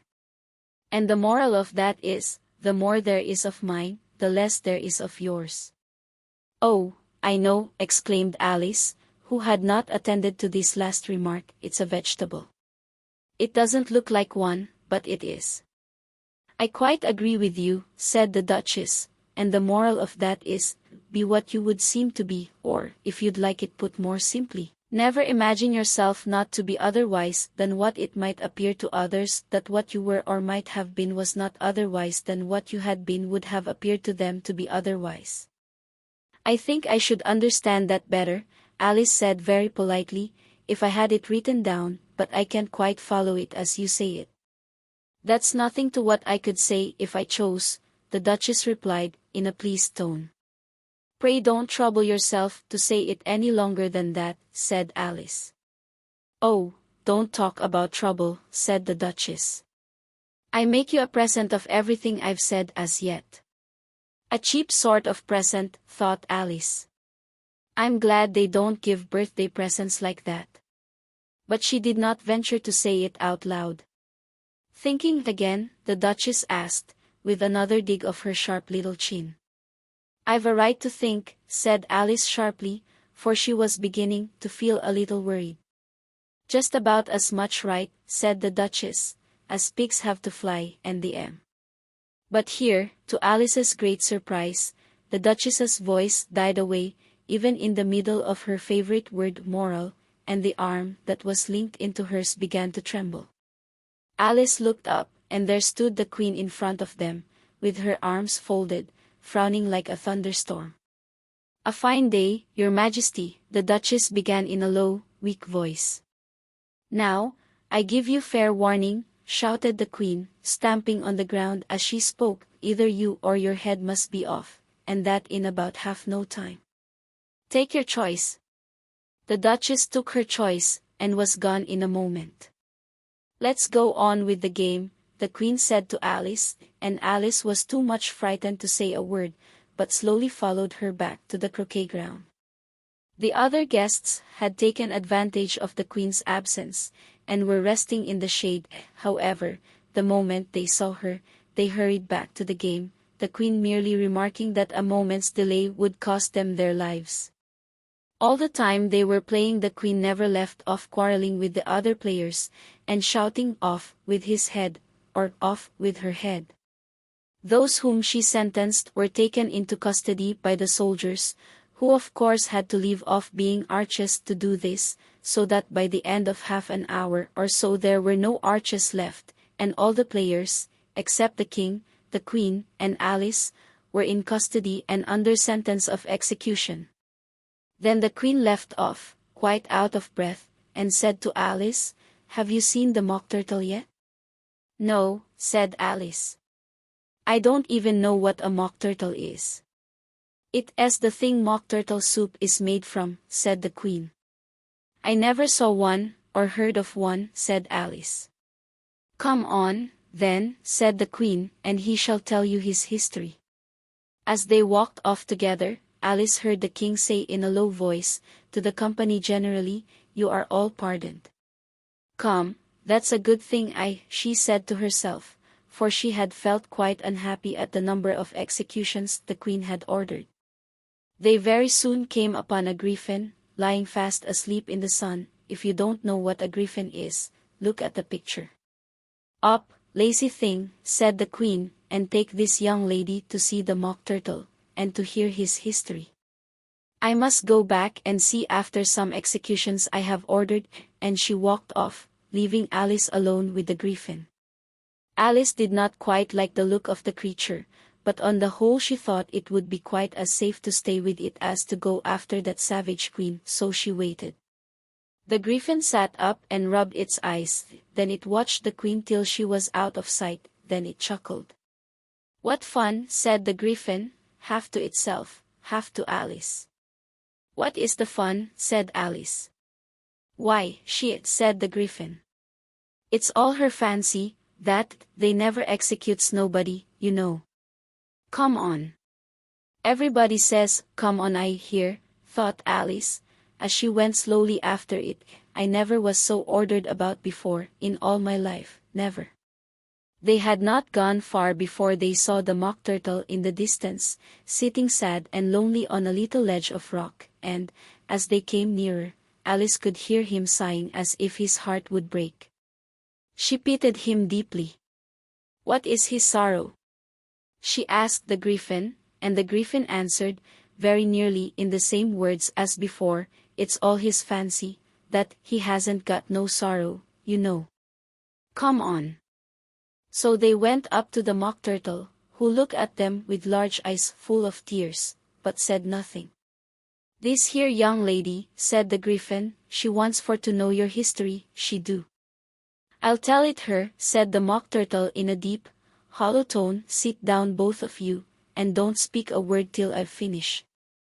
So they sat down, and nobody spoke for some minutes. Alice thought to herself, "I don't see how he can ever finish, if he doesn't begin." But she waited patiently. "Once," said the Mock Turtle at last, with a deep sigh, "I was a real turtle." These words were followed by a very long silence, broken only by an occasional exclamation of "HJCKRRH" from the griffin, and the constant heavy sobbing of the Mock Turtle. Alice was very nearly getting up and saying, "Thank you, sir, for your interesting story," but she could not help thinking there must be more to come, so she sat still and said nothing. "When we were little," the Mock Turtle went on at last, more calmly, though still sobbing a little now and then, "we went to school in the sea. The master was an old turtle, we used to call him Tortoise." "Why did you call him Tortoise, if he wasn't one?" Alice asked. "We called him Tortoise, because he taught us," said the Mock Turtle angrily. "Really you are very dull. You ought to be ashamed of yourself for asking such a simple question," added the griffin, and then they both sat silent and looked at poor Alice, who felt ready to sink into the earth. At last the griffin said to the Mock Turtle, "Drive on, old fellow. Don't be all day about it," and he went on in these words. "Yes, we went to school in the sea, though you mayn't believe it." "I never said I didn't," interrupted Alice. "You did," said the Mock Turtle. "Hold your tongue," added the griffin, before Alice could speak again. The Mock Turtle went on. "We had the best of educations, in fact, we went to school every day." "I've been to a day school too," said Alice. "You needn't be so proud as all that." With extras? Asked the Mock Turtle a little anxiously. Yes, said Alice, we learned French and music. And washing? Said the Mock Turtle. Certainly not, said Alice indignantly. Ah! Then yours wasn't a really good school, said the Mock Turtle in a tone of great relief. Now at ours they had at the end of the bill, French, music, and washing, extra. You couldn't have wanted it much, said Alice, living at the bottom of the sea. I couldn't afford to learn it, said the Mock Turtle with a sigh. I only took the regular course. What was that? Inquired Alice.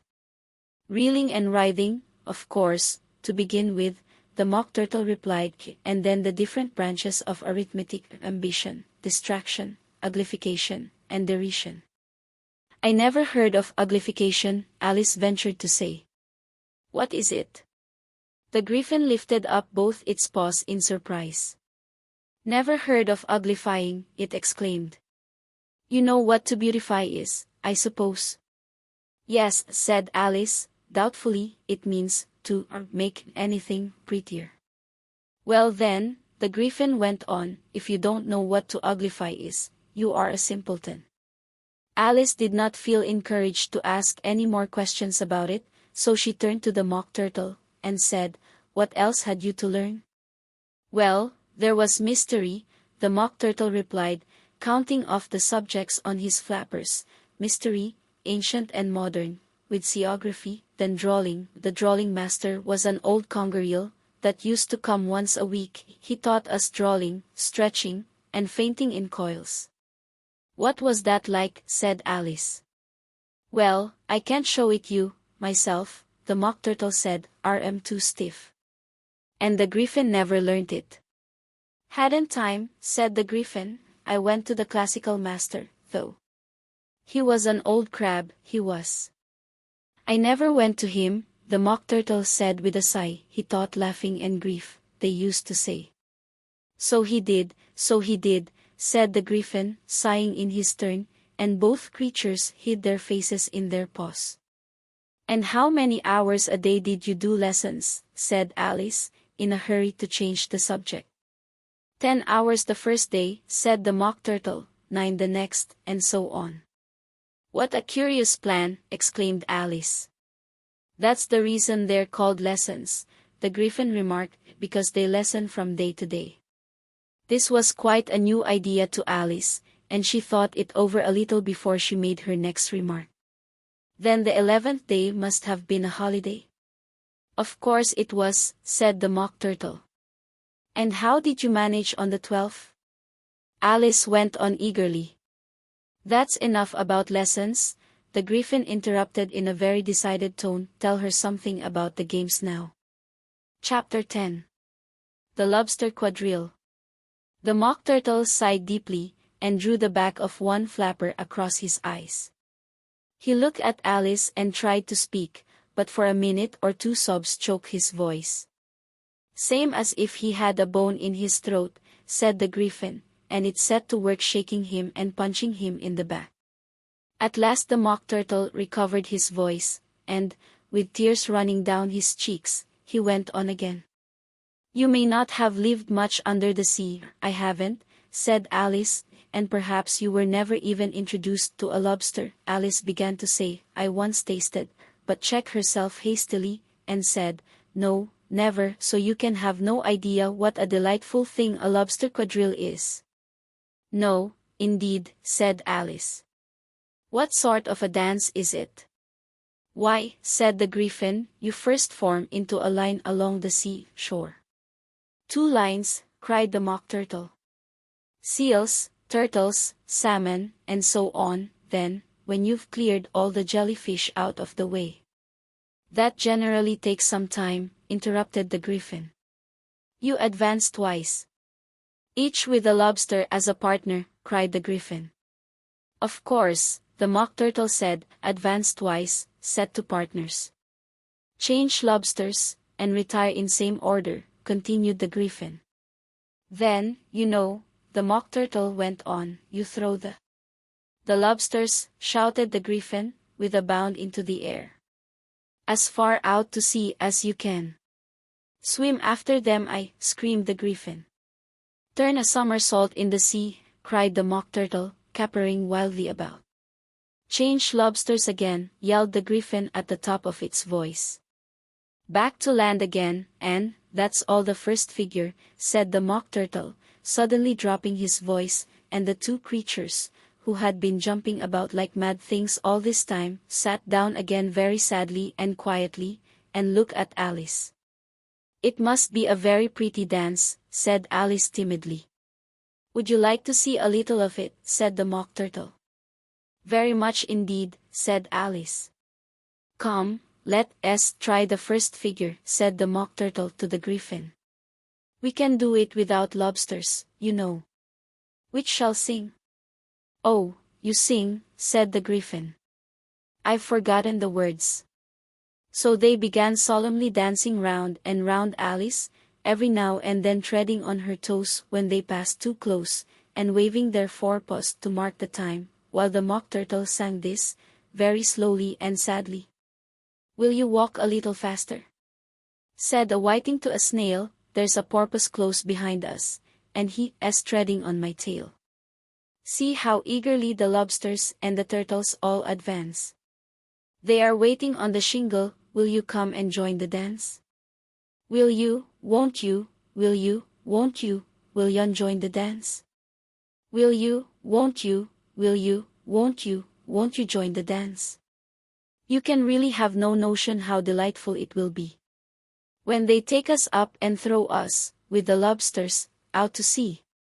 But the snail replied, too far, and gave a look askance that said he thanked the whiting kindly, but he would not join the dance. Would not, could not, would not, could not, would not join the dance. Would not, could not, would not, could not join the dance. What matters it how far we go? His scaly friend replied. There is another shore, you know, upon the other side. The further off from England the nearer is to France. Then turn not pale, beloved snail, but come and join the dance. Will you, won't you, will you, won't you, will you join the dance? Will you, won't you, will you, won't you join the dance? Thank you, it's a very interesting dance to watch, said Alice, feeling very glad that it was over at last, and I do so like that curious song about the whiting. Oh, as to the whiting, said the Mock Turtle, you've seen them, of course. Yes, said Alice, I've often seen them at Dean. She checked herself hastily. I don't know where Dean may be, said the Mock Turtle, but if you've seen them so often, of course you know what they're like. I believe so, Alice replied thoughtfully. They have their tails in their mouths, and they're all over crumbs. You're wrong about the crumbs, said the Mock Turtle, crumbs would all wash off in the sea. But they have their tails in their mouths, and the reason is, here the Mock Turtle yawned and shut his eyes. Tell her about the reason and all that, he said to the Griffin. The reason is, said the Griffin, that they would go with the lobsters to the dance. So they got thrown out to sea. So they had to fall a long way. So they got their tails fast in their mouths. So they couldn't get them out again. That's all. Thank you, said Alice, it's very interesting. I never knew so much about a whiting before. I can tell you more than that, if you like, said the Griffin. Do you know why it's called a whiting? I never thought about it, said Alice. Why? It does the boots and shoes, the Griffin replied very solemnly. Alice was thoroughly puzzled. Does the boots and shoes, she repeated in a wondering tone. Why, what are your shoes done with, said the Griffin. I mean, what makes them so shiny? Alice looked down at them, and considered a little before she gave her answer. They're done with blacking, I believe. Boots and shoes under the sea, the Griffin went on in a deep voice, are done with whiting. Now you know. And what are they made of? Alice asked in a tone of great curiosity. Soles and eels, of course, the Griffin replied rather impatiently. Any shrimp could have told you that. If I'd been the whiting, said Alice, whose thoughts were still running on the song, I'd have said to the porpoise, keep back, please, we don't want you with us. They were obliged to have him with them, the Mock Turtle said. No wise fish would go anywhere without a porpoise. Wouldn't it really? Said Alice in a tone of great surprise. Of course not, said the Mock Turtle. Why, if a fish came to me, and told me he was going a journey, I should say, with what purpose? Don't you mean purpose? Said Alice. I mean what I say, the Mock Turtle replied in an offended tone. And the Griffin added, come, let's hear some of your adventures. I could tell you my adventures, beginning from this morning, said Alice a little timidly, but it's no use going back to yesterday, because I was a different person then. Explain all that, said the Mock Turtle. No, no. The adventures first, said the Griffin in an impatient tone. Explanations take such a dreadful time. So Alice began telling them her adventures from the time when she first saw the white rabbit. She was a little nervous about it just at first. The two creatures got so close to her, one on each side, and opened their eyes and mouths so very wide, but she gained courage as she went on. Her listeners were perfectly quiet till she got to the part about her repeating, you are old, Father William, to the caterpillar, and the words all coming different.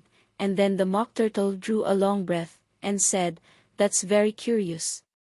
It's all about as curious as it can be, said the Griffin. It all came different, the Mock Turtle repeated thoughtfully. I should like to hear her try and repeat something now. Tell her to begin. He looked at the Griffin as if he thought it had some kind of authority over Alice. Stand up and repeat, 'tis the voice of the sluggard, said the Griffin. How the creatures order one about, and make one repeat lessons, thought Alice. I might just as well be at school at once.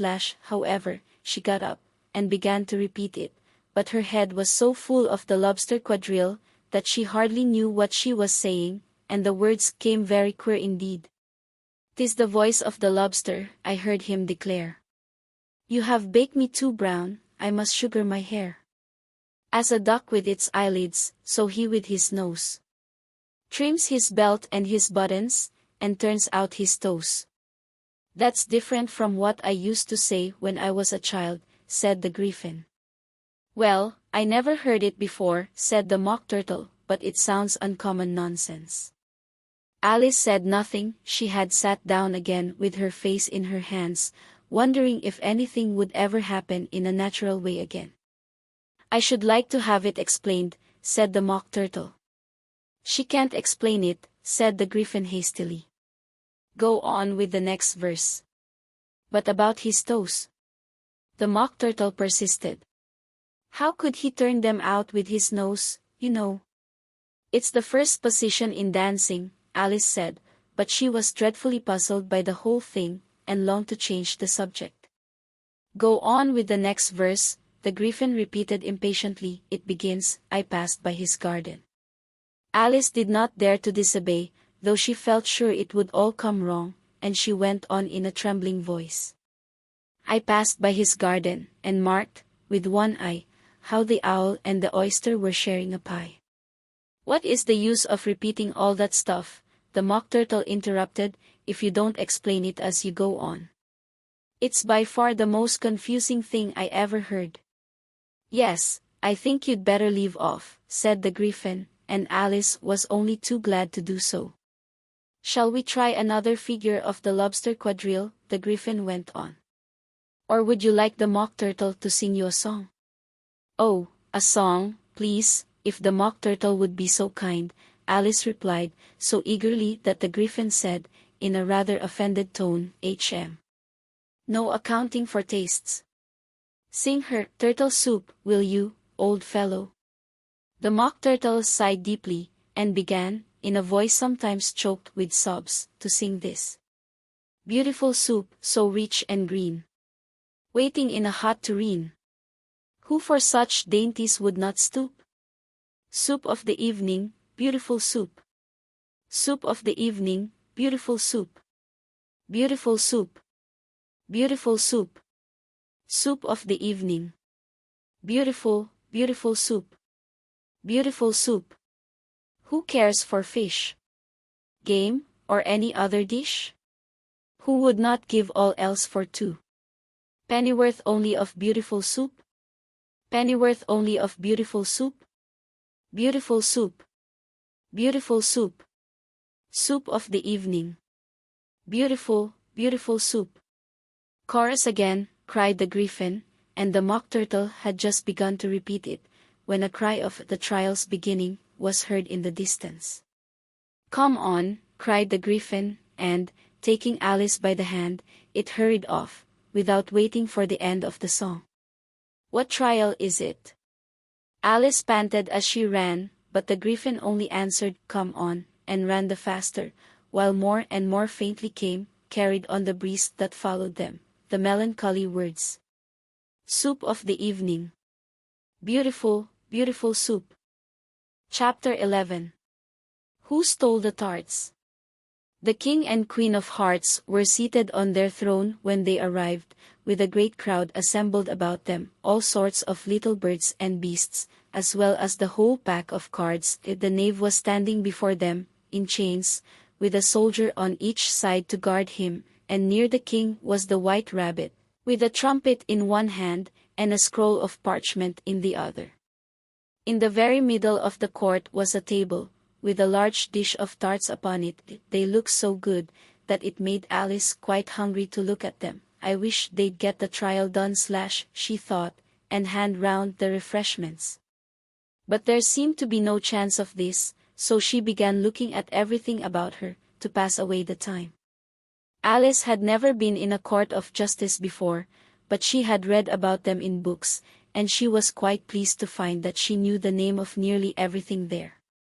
That's the judge, she said to herself, because of his great wig.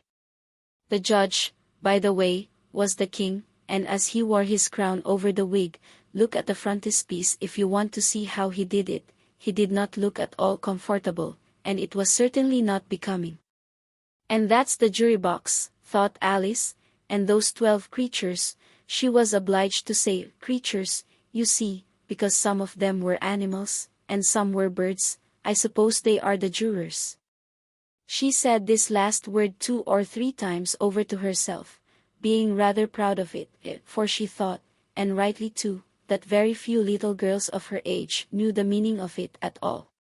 However, jurymen would have done just as well. The 12 jurors were all writing very busily on slates. What are they doing? Alice whispered to the griffin. They can't have anything to put down yet, before the trial's begun. They're putting down their names, the griffin whispered in reply, for fear they should forget them before the end of the trial. Stupid things. Alice began in a loud indignant voice, but she stopped herself hastily, for the white rabbit cried out, Silence in the court, and the king put on his S-23 spectacles and looked anxiously round, to make out who was talking. Alice could see, as well as if she were looking over their shoulders, that all the jurors were writing down stupid things on their slates, and she could even make out that one of them didn't know how to spell stupid, and that he had to ask his neighbor to tell him. A nice muddle their slates LLB in before the trial is over, thought Alice. One of the jurors had a pencil that squeaked. This, of course, Alice could not stand, and she went round the court and got behind him, and very soon found an opportunity of taking it away. She did it so quickly that the poor little juror, it was Bill, the lizard, could nor make out at all what had become of it, so, after hunting all about for it, he was obliged to write with one finger for the rest of the day, and this was of very little use, as it left no mark on the slate.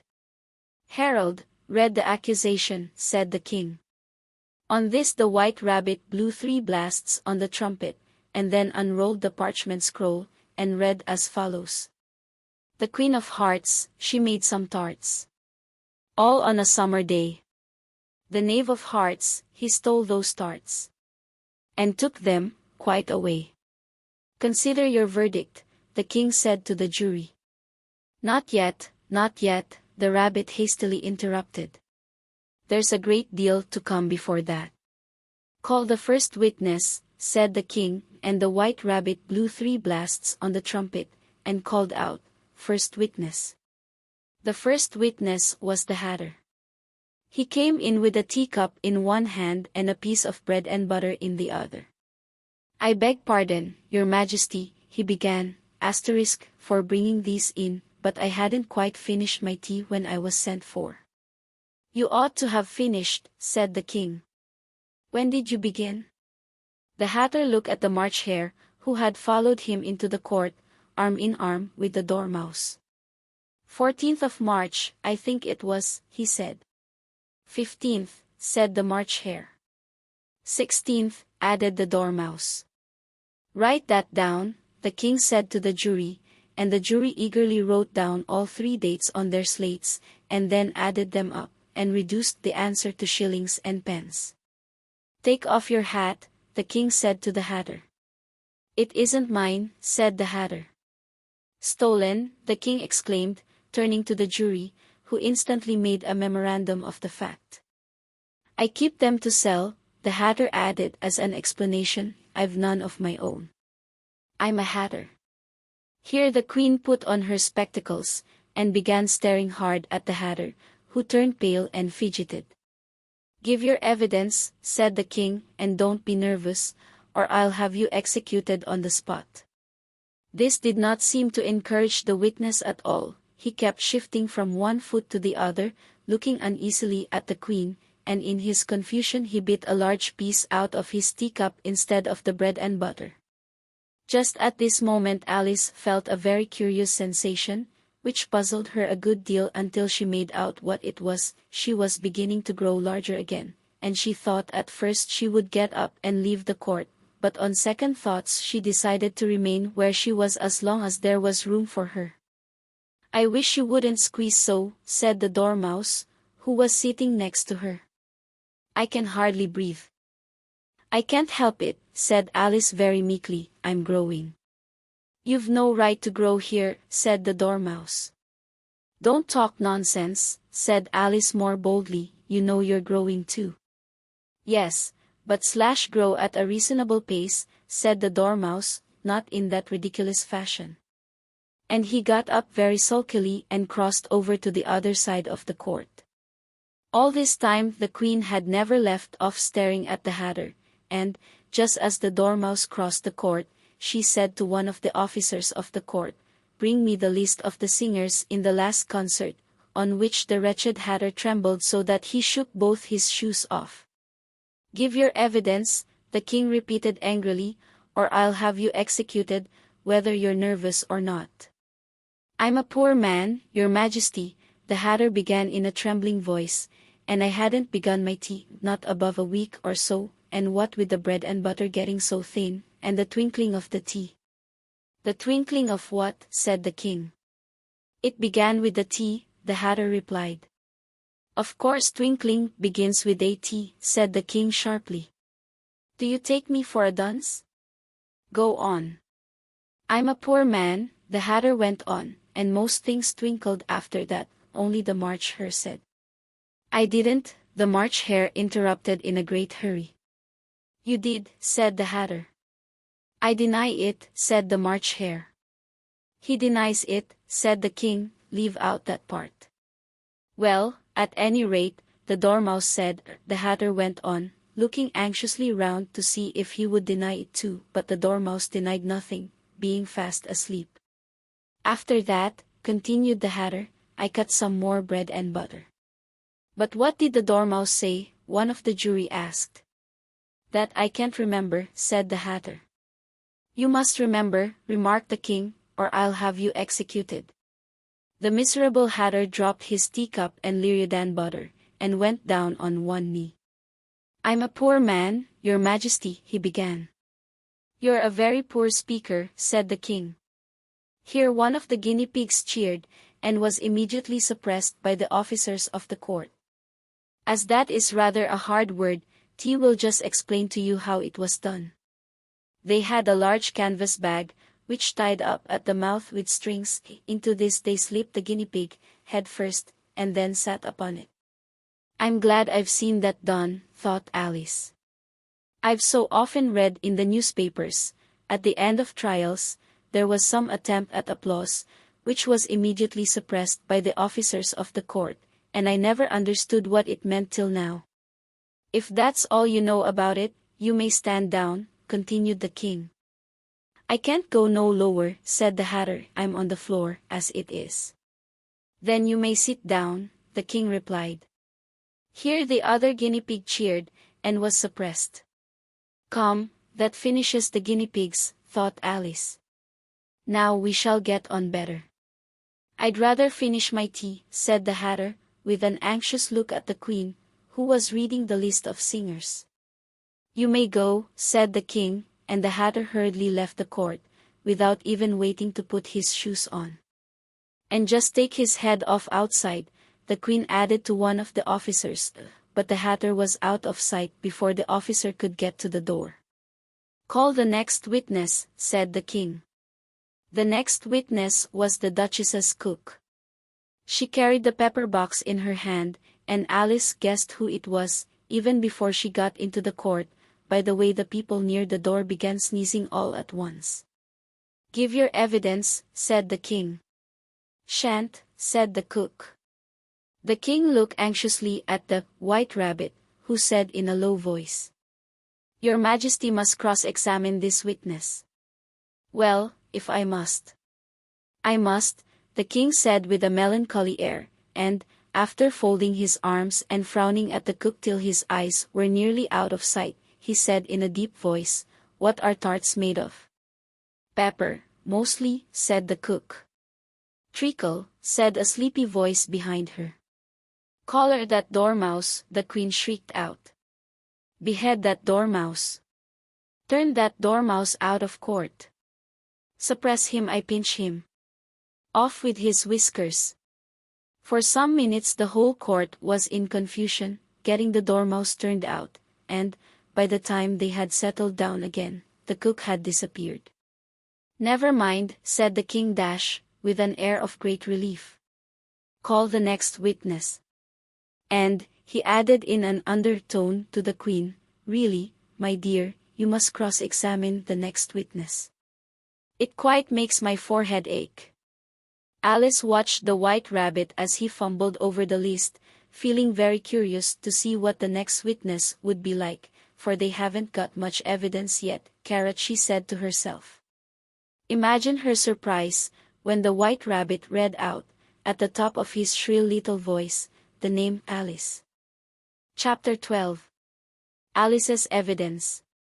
Here, cried Alice, quite forgetting in the flurry of the moment how large she had grown in the last few minutes, and she jumped up in such a hurry that she tipped over the jury box with the edge of her skirt, upsetting all the jurymen on to the heads of the crowd below, and there they lay sprawling about, reminding her very much of a globe of goldfish she had accidentally upset the week before. Oh, I beg your pardon, she exclaimed in a tone of great dismay, and began picking them up again as quickly as she could, for the accident of the goldfish kept running in her head, and she had a vague sort of idea that they must be collected at once and put back into the jury box, or they would die. The trial cannot proceed, said the king in a very grave voice, until all the jurymen are back in their proper places. All, he repeated with great emphasis, looking hard at Alice as he said so. Alice looked at the jury box, and saw that, in her haste, she had put the lizard in head downwards, and the poor little thing was waving its tail about in a melancholy way, being quite unable to move. She soon got it out again, and put it right. Not that it signifies much, she said to herself, I should think it would be quite as much use in the trial one way up as the other. As soon as the jury had a little recovered from the shock of being upset, and their slates and pencils had been found and handed back to them, they set to work very diligently to write out a history of the accident, all except the lizard, who seemed too much overcome to do anything but sit with its mouth open, gazing up into the roof of the court. "What do you know about this business?" the king said to Alice. "Nothing," said Alice. "Nothing whatever," persisted the king. "Nothing whatever," said Alice.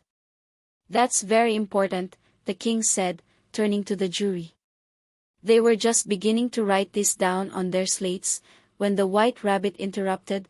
"Unimportant, Your Majesty means, of course," he said in a very respectful tone, but frowning and making faces at him as he spoke. "Unimportant, of course, I meant," the king hastily said, and went on to himself in an undertone, "important, unimportant, unimportant, important," as if he were trying which word sounded best. Some of the jury wrote it down important, and some unimportant. Alice could see this, as she was near enough to look over their slates, but it doesn't matter a bit, she thought to herself. At this moment the king, who had been for some time busily writing in his notebook, called out "Silence," and read out from his book, Rule 42. "All persons more than a mile high to leave the court." Everybody looked at Alice. "I'm not a mile high," said Alice. "You are," said the king. "Nearly 2 miles high," added the queen. "Well, I shan't go, at any rate," said Alice. "Besides, that's not a regular rule, you invented it just now." "It's the oldest rule in the book," said the king. "Then it ought to be number 1, said Alice. The king turned pale, and shut his notebook hastily. "Consider your verdict," he said to the jury, in a low trembling voice. "There's more evidence to come yet, please your Majesty," said the White Rabbit, jumping up in a great hurry. "This paper has just been picked up." "What's in it?" said the queen. "I haven't opened it yet," said the White Rabbit, "but it seems to be a letter, written by the prisoner to somebody." "It must have been that," said the king, unless it was written to nobody, which isn't usual, you know. "Who is it directed to?" said one of the jurymen. "It isn't directed at all," said the White Rabbit. "In fact, there's nothing written on the outside." He unfolded the paper as he spoke, and added, "It isn't a letter after all, it's a set of verses." "Are they in the prisoner's handwriting?" asked another of the jurymen. "No, they're not," said the White Rabbit, "and that's the queerest thing about it." The jury all looked puzzled. "He must have imitated somebody else's hand," said the king. The jury all brightened up again. "Please your Majesty," said the knave, "I didn't write it, and they can't prove I did. There's no name signed at the end." "If you didn't sign it," said the king, "that only makes the matter worse. You must have meant some mischief, or else you'd have signed your name like an honest man." There was a general clapping of hands at this. It was the first really clever thing the king had said that day. "That proves his guilt," said the queen. "It proves nothing of the sort," said Alice. "Why, you don't even know what they read about." "Read them," said the king. The White Rabbit put on his spectacles. "Where shall I begin, please your Majesty?" he asked. "Begin at the beginning," the king said, gravely, "and go on till you come to the end, then stop." These were the verses the White Rabbit read. "They told me you had teen to her, and mentioned me to him. She gave me a good character, but said I could not swim. He sent them word I had not gone. We know it to he true. If she should push the matter on, what would become of you? I gave her 1, they gave him 2. You gave us 3 or more. They all returned from him to you, though they were mine before. If I or she should chance to be involved in this affair, he trusts to you to set them free, exactly as we were. My notion was that you had been, before she had this fit, an obstacle that came between him and ourselves, and it. Don't let him know she liked them best. For this must ever be a secret, kept from all the rest, between yourself and me." "That's the most important piece of evidence we've heard yet," said the king, rubbing his hands. So now let the jury. If any one of them can explain it, said Alice. She had grown so large in the last few minutes that she wasn't a bit afraid of interrupting him. I'll give him sixpence. I don't believe there's an atom of meaning in it. The jury all wrote down on their slates, she doesn't believe there's an atom of meaning in it, but none of them attempted to explain the paper. If there's no meaning in it, said the king, that saves a world of trouble, you know, as we needn't try to find any. And yet I don't know, he went on, spreading out the verses on his knee, and looking at them with one eye. I seem to see some meaning in them, after all. Said I could swim. You can't swim, can you? He added, turning to the knave. The knave shook his head sadly. Do I look like it? He said. Which he certainly did not, being made entirely of cardboard. All right, so far, said the king, and he went on muttering over the verses to himself. We know it to be true, that's the jury. Of course, I gave her one, they gave him two. Why, that must be what he did with the tarts, you know. But it goes on asterisk they all return from him to you, said Alice. Why, there they are, said the king triumphantly, pointing to the tarts on the table. Nothing can be clearer than that. Then again, before she had this fit, you never had fits, my dear, I think, he said to the queen. Never, said the queen furiously, throwing an inkstand at the lizard as she spoke. The unfortunate little Bill had left off writing on his slate with one finger, as he found it made no mark, but he now hastily began again, using the ink that was trickling down his face, as long as it lasted. Then the words don't fit you, said the king, looking round the court with a smile. There was a dead silence. It's a pun, the king added in an angry tone, and everybody laughed. Let the jury consider their verdict, the king said, for about the 20th time that day. No, no, said the queen. Sentence first, verdict afterwards. Stuff and nonsense, said Alice loudly. The idea of having the sentence first. Hold your tongue, said the queen, turning purple. I won't, said Alice. Off with her head, the queen shouted at the top of her voice. Nobody move. Who cares for you, said Alice, she had grown to her full size by this time. You're nothing but a pack of cards. At this the whole pack rose up into the air, and came flying down upon her. She gave a little scream, half of fright and half of anger, and tried to beat them off, and found herself lying on the bank, with her head in the lap of her sister, who was gently brushing away some dead leaves that had fluttered down from the trees upon her face. Wake up, Alice dear, said her sister. Why, what a long sleep you've had.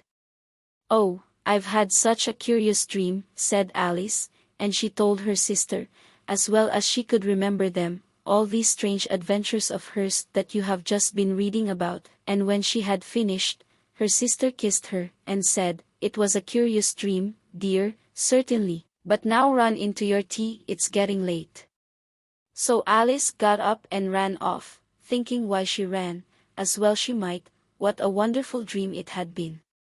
But her sister sat still just as she left her, leaning her head on her hand, watching the setting sun, and thinking of little Alice and all her wonderful adventures, till she too began dreaming after a fashion, and this was her dream.